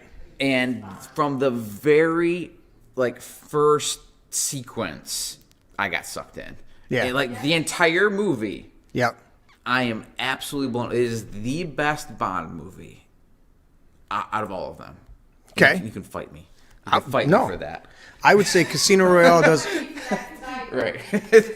Anybody out there wants to fight me about Casino Royale being the best Bond movie? Now, I will say it's a different tone. You don't totally different tone. You don't realize how soft the other Bonds are until you see Daniel Craig running up a crane and beating a guy. Well, that's why Daniel Craig was at several times after the third one said I'm done. Came back and did the fourth one. He's going to do the fifth one. Yeah. But he said several times he was done because his body was so beat up, even with having a stunt guy. And he's still getting the shit kicked out of him. He broke his leg or something in this most recent one, I think. Something like that. Something happened. I'll tell you, I loved Casino Royale, but I thought they got better. I thought Quantum of Solace kicked ass. I really, really enjoyed Skyfall because I loved Javier Bardem's being the villain. I love, and then what was the fifth one or the fourth one was Spectre. Yes, and I loved Christopher Waltz in that. So I think I want to Quantum of Solace. I've watched it several times, and the more I watch it, the more you pick up on stuff because there's a lot of stuff going on there. Yep. I wanted to love that movie because I loved Casino Royale so much, and I hated that they killed Vesper in that. And I wanted him to get the revenge. But that's and part of the whole move. That's the whole what the movie's about. That's the whole arc of. And I love that at the end he realized that she didn't betray him, stuff like that, and that makes it better. But yes, you're right. From Quantum, I don't think hits as hard. It's hard to follow up Casino Royale. Well, I think what I'm saying is I think they really did a great job from Casino Royale with Daniel Craig. Yep. All of them forward have been a great continuity. Yeah. And a great portrayal of the character and kind of not necessarily a hard reboot because it's still Sean Connery and they refer back, but obviously it's the modern Bond and all that stuff. And they definitely did away with I didn't personally like the Sean Connery I like the Sean Connerys, but there's a camp to them. A little bit. There's a little bit of. It's not as bad as if you watch Roger Moore and there's some laser. Yeah, there's some cheese. But you realize that the whole reason that Austin Powers came out was because of those cheesy ones. But I think they took it a little too far with Pierce Brosnan. I think they were when they're driving through the Ice Palace and doing some shit like that. It's like, It's like they kept trying to make the stunts bigger and better. So it's like the Fast and Furious movies. It's like okay, we went from street racing, and now you're international, like, criminal people that are flying cars through skyscrapers. Yeah. Like, it's a little bit. Fuck. Yeah, it's a little. Fast and Furious in space. Yeah. I'll tell you the one. That's a little reaching. Right? The boys and I were on the job site Friday, and we were talking about this, and I said, you know what? I'm going to tell you that one of my favorite Fast and Furious is Hobbs and Shaw, because they got number one, they got rid of Vin Diesel, and number two, there isn't that over the top. I mean, there's couple scenes in there that are quite a bit of a stretch. The one scene where they're all the trucks are chained together, they're almost flying off the cliff trying to hold the helicopter. It's like, dude, that one you did too far. Recently, I watched the fifth through Hobbs and Shaw, and during our shutdown, right? I'm like, why didn't I watch Fast and Furious all the way through? Right. But I hadn't watched any of these since I saw them in the theater. Okay. Right. So I'm like, but that's a long time. Right. And I'm like, I still remember the premise and what happens. Right. But then you go back and you look at them again, and it's amazing, especially if you go back to back. Like, it really, the theme starts to come out a little bit. And you look at, like, Vin Diesel, he is Vin Diesel. He is the guy, besides Paul Walker, right? He's the guy. Right? Yeah, no, I like this character quite a bit. I do too. But like, they ham up Vin Diesel's, like, manliness. Oh, it's over the top, dude. It's fucking disgusting. He's so angry now he can punch through concrete. Or there's one scene. Well, which movie was it? It was like the fifth or sixth where he stomps on the parking garage and it, like, collapses, and I'm like, come on. Like, I get, like, cool fight scenes where him and The Rock are fighting each other, and they're like these are 200-pound guys. They're well over 200 pounds apiece. Right. They're strong, but they're not. If you're 250 pounds, you're not picking up another 250-pound guy and, like, just tossing him like he's a rag doll, like he's 70 pounds. Like, you're just not doing that. I get it. It's the movies. These are for entertainment. But sometimes they amp it up so much. Yeah, you're like, dude, like, that was what is that? Yeah. I still enjoy it. I mean, I guess when you suspend your belief, right, you're like, okay, Vin Diesel, when he grits his teeth, he's gonna punch through the car. Like, okay, cool. I guess that's what we're doing now. It goes a long way from that first movie where honestly, they were just racing. The Fast and Furious series is what actually turned me off from Vin Diesel. Really? Yeah, dude. I thought he did a great job in a movie that we've already mentioned, which is Saving Private Ryan. Yeah. I thought as Caparzo. Was it Caparzo or? I think he fits. I thought he did a great job in that. If you watch them back to back, and you don't start to pick apart, like, their storylines and the craziness and stuff, if you don't overthink it too much and you just try to go in for entertainment, he becomes less annoying. Like, it's not like he's the. See him in that role as, like the badass street racer or whatever. He's the protector of, like, I do like what he stands for. Like, he's. Yeah. After. You start getting much beyond those two things. If you do watch them back to back, you're like, okay, 3, 2, 1, make a family reference. Yeah. Like. Don't play a Fast and Furious drinking game with family references as the penalty for drinking. Because you're going to be wasted and throwing up, dude. Bad. It's going to be bad. Dude, it gets ridiculous. If you don't want to get drunk, you got to go toe-to-toe. Just go to the, any reference for Danger to Manifold. You'll only have one movie. Oh, my God. That you have to be... So the Fast and Furious, you know what? He redeemed himself. We watched it here. We watched Bloodshot, which is one of Vin Diesel's latest one. Which he plays a Toretto, a soldier character. But there was a lot more emotion and a lot less I'm the ultimate badass and step out of my way. And I think I to this day, I don't But know he all was, the inner though, like, workings. he stood in front of a grenade launcher or anything and took a shot. Okay, but that was after he was enhanced. Right. And knew that he was and enhanced. knew he could like handle it. And right? that's fine. But to just act like you exude manliness and Yeah. and women just, it's like, I think in the Fast and Furious his Hollywood bravado took over really comes the out, character. yeah. It's like, you know what? It's like you can take the ugliest musician out there who's got hit music that everybody loves, and they're women are throwing themselves at him. I'm like, that dude would not get a second look on the street if he wasn't famous for something else. And it's like Vin Diesel's a good-looking guy. He's muscular. He's got some talent. But the Fast and Furious series really started to turn me off, and especially when he had the riff with The Rock. Yeah. And every time you see Vin Diesel, he's this overly macho, kind of condescending guy. Before that, But The Rock, dude, you see him doing all of these. the first movie was like this.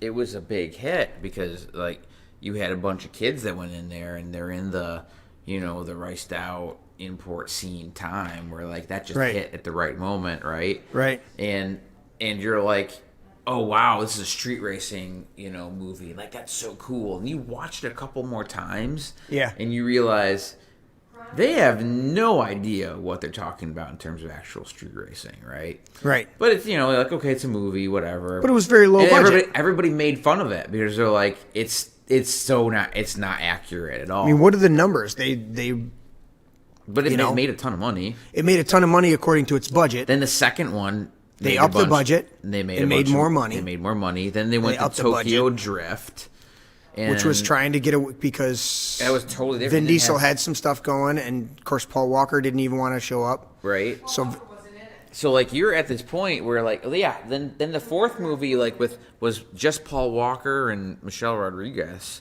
I think that's where she got she supposedly resurrected. Like no, she was killed in that Oh, one. she's killed. And then Five, like she comes everything back. was off the rails at that point. So The Rock came back. Rock came in on 5. Rock came in for a while. The Rock had like, if you need a movie like franchise resurrected, like we'll just throw The Rock in, figure it out, Dude. And It's then because he's phenomenal. And then that's where the fifth one, there's the fifth one with The Rock, and all of a sudden Dude, they're talking about the movies are like interesting. The Rock is so good that they're talking about making a second San Andreas.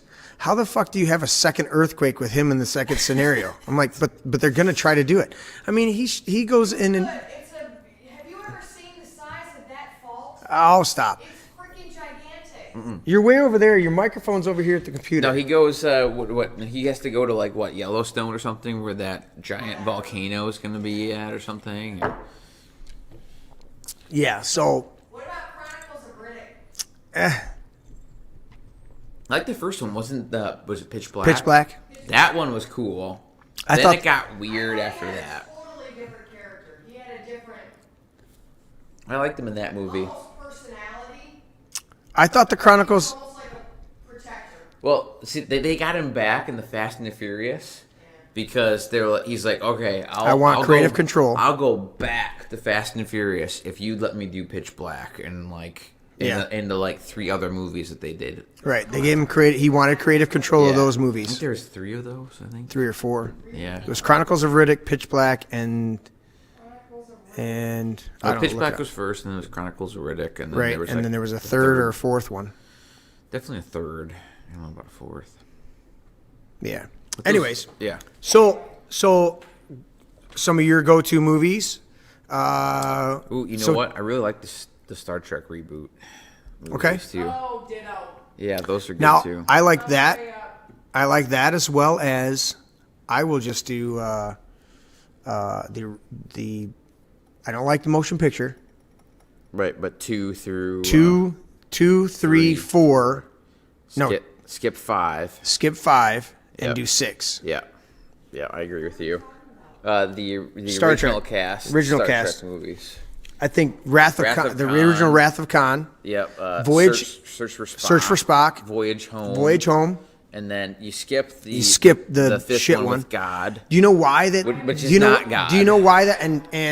And Tony said anything with Sean Connery earlier, but you know why that one turned out not do as well as it did? We talked about this the other day. It was with because it was supposed to be Sean Connery as Cybok, as the brother. Or no, yeah, he was supposed to be Cybok. And they couldn't even get him to do the God part up in the... I think there was a problem with the story. There was a problem with the story, but I mean, if you would have brought Sean Connery on... Had more star power. You would have had more of a tweak. Yeah. You know what I'm saying? You bring on Robert Downey Jr. or The Rock or any really great actor with... There's going to be stipulations in the contract that, look, I need to have some creative input in this character if I'm coming on to play this character, because I'm going to study this character according to what you've written, and then I'm going to have nuances and takes on it that you're not seeing, and I'm going to want you to pay attention to that. So, and then number 6, I thought 6 was phenomenal. Yep. Generations, I have some problem with the continuity aspects of Generations. I think First Contact was a great one with the Next Generation that was the cast. best Next Generation movie that they now, did. Going back, I do like, is it Insurrection or Nemesis? The one that has Tom Hardy in it is Nemesis. Nemesis. That's Nemesis. Yep. Yeah, and that was the last one, right? Or is Insurrection the last one? No, Insurrection was the one where they had the planet you only had that 4. like rejuvenated people, right? Because you only had 4. Yeah, and that was actually pretty good because it had wasn't bad. It had the guy who killed Mozart. Yes. I have no idea. He got an Oscar for playing Salieri in Amadeus, the movie Amadeus. I don't think I ever saw it. That's one of my, that's a phenomenal one. Amadeus. Yeah. That's one I can put on the background. Tom Hulce and he's like Mozart's little coffin. Yeah, dude, it's phenomenal. I'll have to throw it on one of these days. But anyways, yeah. You know what? I hated Last Action Hero when it first came out in the theaters because I didn't get the idea that it was supposed to be cheesy. Yeah.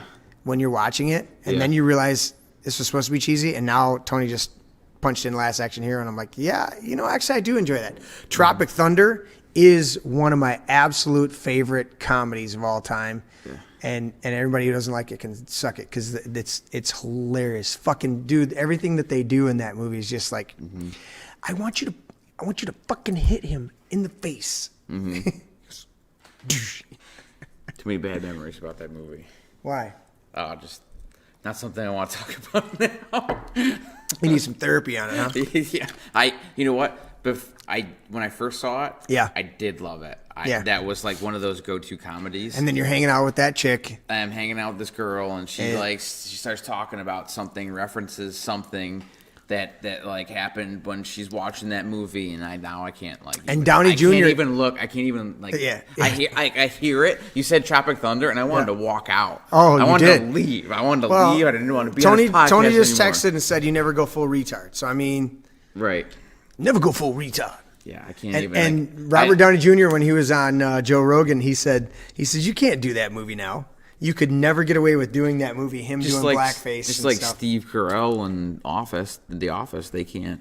You can't go back and do it then. You couldn't even do The Office now. Right. Like it was.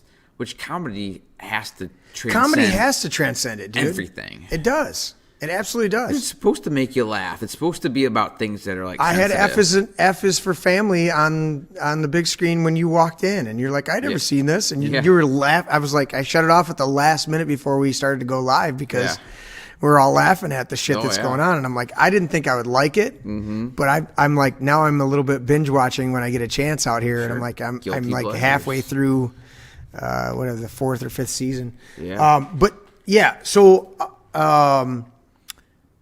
Fifth Element?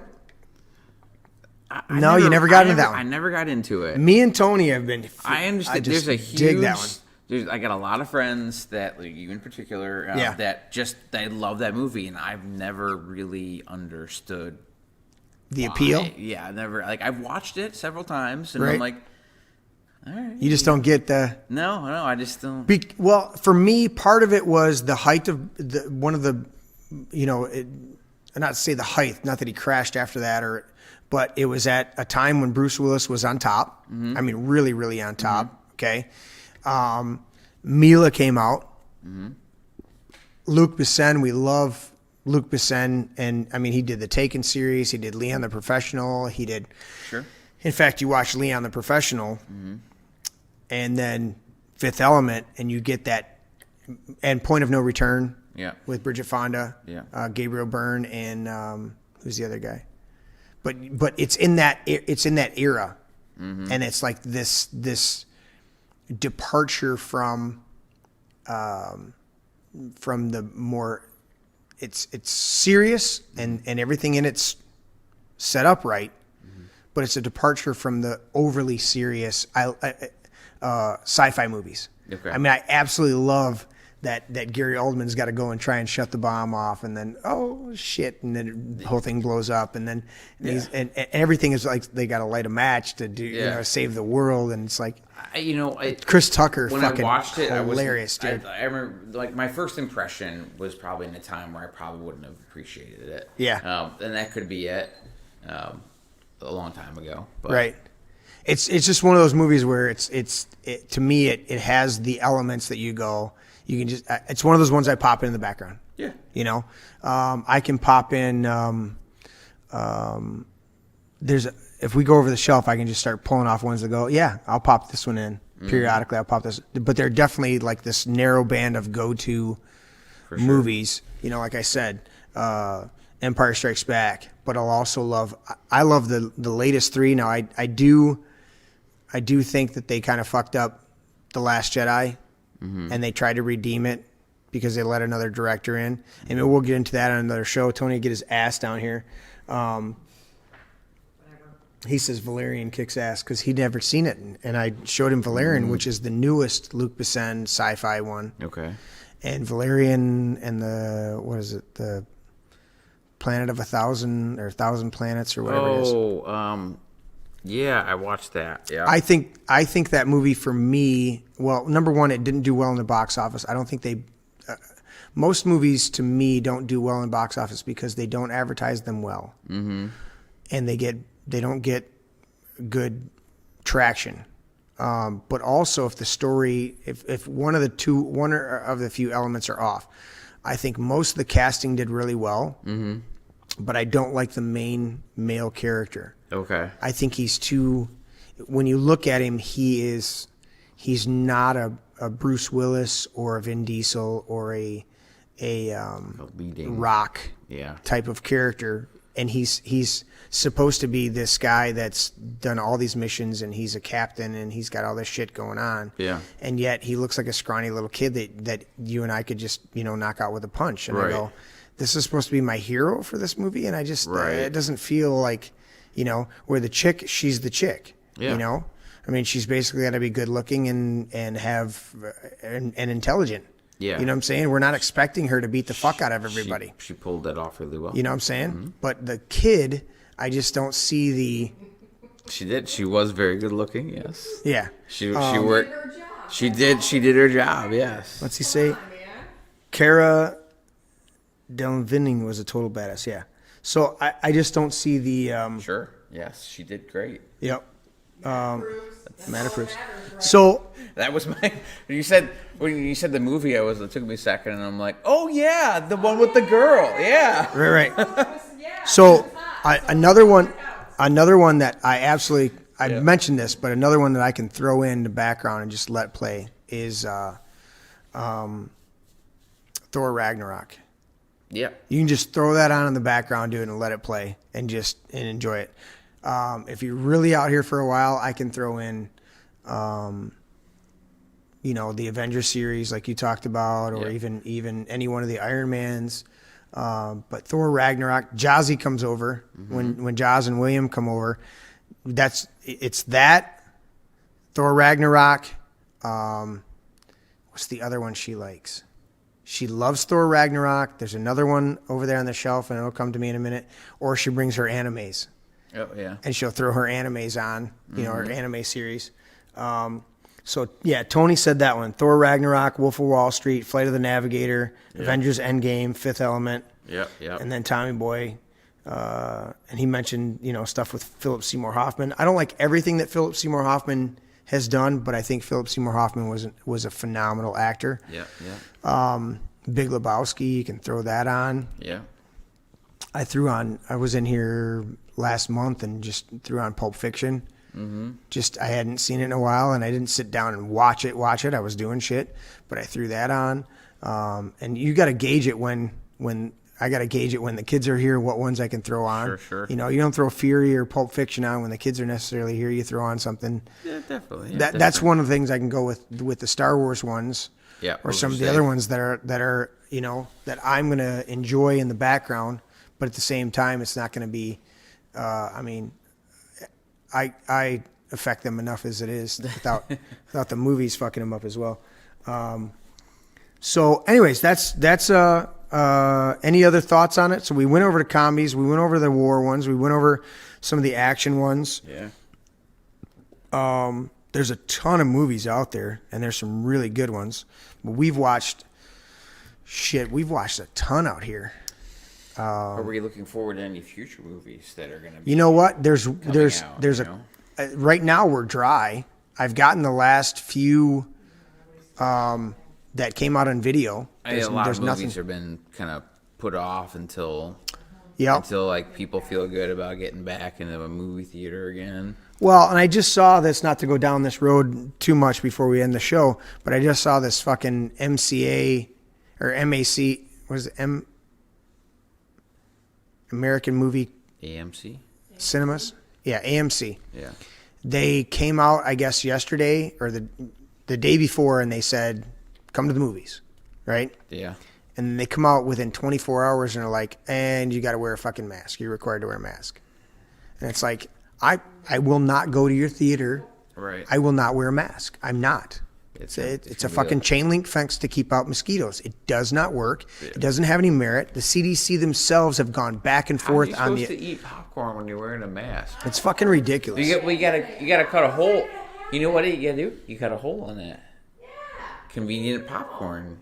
Dude, it's ridiculous. If everybody would stop conforming to this shit, yeah, it would stop. It would stop. But as long as everybody conforms, stop a lot faster. Weren't you saying before the show that we were talking a little bit about that they now are saying that you have to wear a mask in the Florida Keys? I think the Keys, they said that a mask is going to be mandatory, at least in public, until next June. Dude, that's not going to happen. Stupid. It's not going to work. What is that supposed to do? It's a knee-jerk reaction. I think there's going to be some type of vaccine or treatment here, by the fall. And vaccines don't work. I mean, they've had vaccines in the past that have had some efficacy. They do. I mean, and I say this question all the time. I go, have you had polio? But the definition of polio changed. If you go back and you go through the history of the polio vaccine. Mumps. Have you had mumps? The polio vaccine, the mumps vaccine. You had mumps?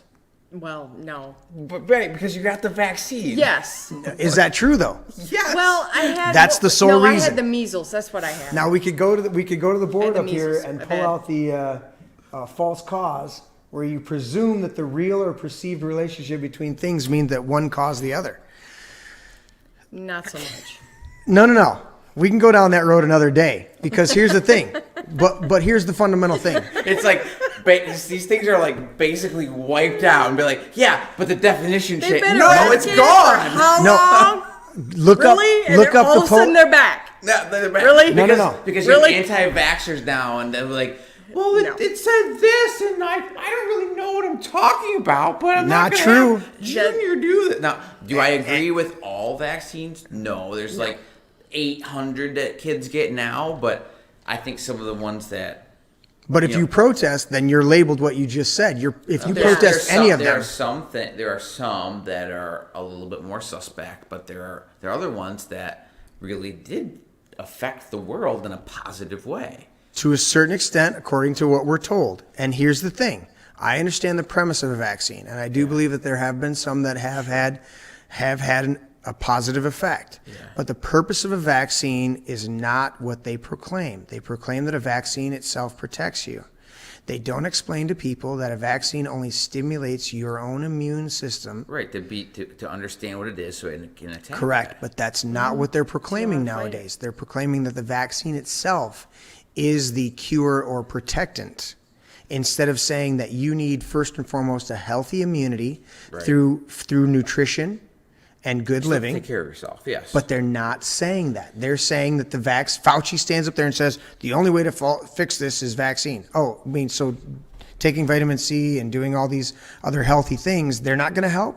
Because my own body can produce its own antibodies without being injected with some shit. Right, but, so, I mean, you'd have to fight it off, and then those antibodies would have to do it. Absolutely. Right? And then and only then would your body recognize it if it came around again. But at that time, you've had polio, and we're assuming can't that breathe. because they did a study back during the Spanish flu, which they've touted this whole time during all this lockdown, and the Spanish flu, they literally took infected tissues and fluids from infected people and injected it into other people in various ways. There's a whole study out on it.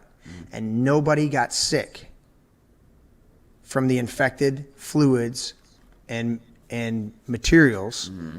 These people were found to be literally infected with the Spanish flu. They they injected it into other people, and none of them got sick. It's a whole study on it. So the whole transference, the whole ideas of that. So I mean, there are more people, there are whole countries that have banned vaccines, specifically the polio vaccine. They've banned Bill Gates, who pushes it, from even entering their country because more people. Bill Gates has his own agendas. Absolutely. But so what I'm saying is just blanketly, I don't agree with that. Yeah. With the whole, it's like I'd rather everybody just take a whole bunch of vitamin C and take a whole bunch of healthy things. And if you do get subjected to it, then fine. Your body builds up the antibodies. To say we're going to put a weakened or dead form of this into your body, and that's going to be the absolute end all to be all to cure it. But it's worked for like decades. Is why you don't have like smallpox and crap like that anymore. Again, we'll get into that in another show because that's the evidence that were presented. Yeah. But when you go back down and you study the history, because the last 110 years, our medical community has been taken over by those who push vaccines.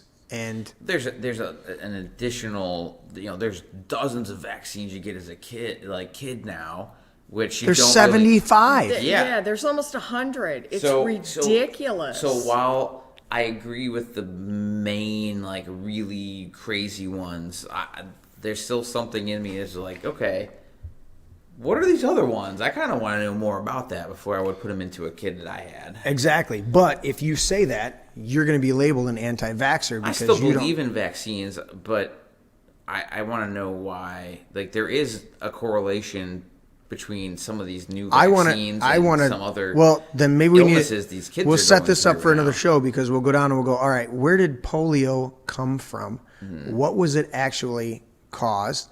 What's the actual thing that's going on with it? Because what they're telling us polio is changed. It used to be, before it was called the March of Dimes, it was called something else. And when they supposedly, wiped out polio, they changed it to where it was just any type of crippling, spinal issues and stuff like that. They changed the whole thing so they keep the foundation. Do you know anybody who's been in an iron lung? No. Then other than the people that but that's not. But you can't say it's a change in definition, because there's nobody who's But they did. We'll go through that history because I've gone through this too, and there's a lot of stuff, and you've got a background because your dad's a dentist. Yeah. So you've got some you look into science a little bit. Absolutely, we all do. We'll get into that some more. Sure. But tonight we were talking about fucking movies, and it was a glorious, movies. Let's go to the time. Cracking me up. Nice. Look at this. Nice. 10:22, y'all. We started. I had to make sure that. I know you guys started late, but I know we're solid, at least at the 2 hours. Yeah. Tony chimed in. Content. Of course he did. At one time, drinking mercury helped your stomach. You're absolutely right. At one time, Drinking mercury helped your stomach. That was people also had to let out bad spirits by letting blood out. Yeah, I was just gonna say that. That's how they helped Lincoln lived another 24 hours was by bleeding out the wound in his head instead of going in there and actually getting the bullet. The blood clot. So there's been a lot of really great medical things out there. So I mean, our medical community today thinks that or one of their number one things is chemotherapy, and it's literally a Nazi poisoning program that they figured out a way to use it as and everybody who's ever gone through cancer knows that chemotherapy kills you faster than the fucking cancer. Look, you're trying to kill these cells any way you can. But you're gonna die anyway. But if you go down the road of CBDs and all sorts of stuff, there's not just anecdotal, but case after case of people who they document what they've done, and tumors shrink in 2 weeks, whereas they would have been on a chemo regimen for 3 months to a year, and would have in all likelihood their chance of survival would be 0. After 5 years, and yet if they go down these holistic healing methods that have been shown in individuals left and right to work, but they won't investigate that because there's not enough money in it. I'd rather keep you on a fucking diabetes drug than teach you how to not eat a whole bunch of fucking sugar. I mean, part of me says that makes sense, and the other part of me is like you'd have to take the entire medical community and have them all in on it for that to be. No. If you send them to school, if you take over the schools, and then you send everybody to those schools, and you do your best to indoctrinate them, the vast majority are going to go along with the established teachings and doctrines, and they're not going to generally question what they're looking at. They're not like a lot of us, like our circles, who go, you know what? I'm not going to take you at face value. Fuck you. You would think that after a while, I mean, these are smart people. These aren't dummies, Yeah. And I get that when you're taught something, you generally accept it. But you think after a while they gain some experience and they're like, wait a second, this doesn't make sense. You would think, but that, like you said, there's a whole other show in here. It's a whole other show. Or like 8 shows. A whole other 8 shows. Series of shows. Series of shows. Yep. All right, so with that, we're going to let everybody go for the night. Thanks, Tony. Absolutely. Cures are illegal. You're right. We can only mask symptoms. We can't actually cure things. If you say you can cure something, they will sue you. But I do know a couple. Or arrest you, one of the two. I know a couple doctors that have actually won major, all the way to Supreme Court cases where they had to prevail against the FTC. What is the drug? Food and Drug? FDA. I was thinking of the FCC. Food and Drug Administration. The FDA, that they've actually won cases against the FDA because the FDA tried to put them out of business because they said they could cure stuff, and they had all the case studies, they'd done all the work, they'd had the patients actually survive, all that stuff with holistic stuff, and they had to actually go to court and fight in order to win, to be able to say that, hey, this actually worked. It's like the whole hydroxychloroquine. Yeah. Hydroxychloroquine is known to have 100% efficacy against malaria, AIDS, and a whole bunch of other stuff. And you know what? They're gonna say, oh no, we're gonna push Fauci's fucking vaccine that has never, his drug, not vaccine, it's a drug that has never worked. They tried it on AIDS, they tried it on something else, and now they're gonna try it on this supposed COVID shit, and it's never worked. But he needs to make his millions and billions of dollars. So anyways, with that, I'm gonna hit the button and we're gonna sign out. This intro is not updated, so you'll see a bunch of people's names that weren't on the show tonight, but they have been on the show. So with that, this has been my brain. I hope you guys enjoy the show, talking about movies tonight. We're going to have more and more people, but it's summer, sometimes our the availability of our pool it's a little scarce. Gets down there. But Matt, thank you for joining me tonight, brother. Yeah, we had a great time. We talked about some movies, man. Yeah. Tony piped in quite a bit. Release the Snyder Cut. He says, good show, guys. Release the Snyder Cut. Yeah. It is. HBO Max. Nice. Yeah. Nice. It's coming. Snyder Cut. Amazing. The Snyder Cut. It's I just want to see the last and final cut of Blade Runner because there's only been like 4 or 5 like official director's cut versions. So I want to see the absolute final. Do you think it has final. Can you ever have 80% too many new of the footage, though? final? No, it will not have 80%. No, it's just this difference. So with that, we'll see you guys next time. Next.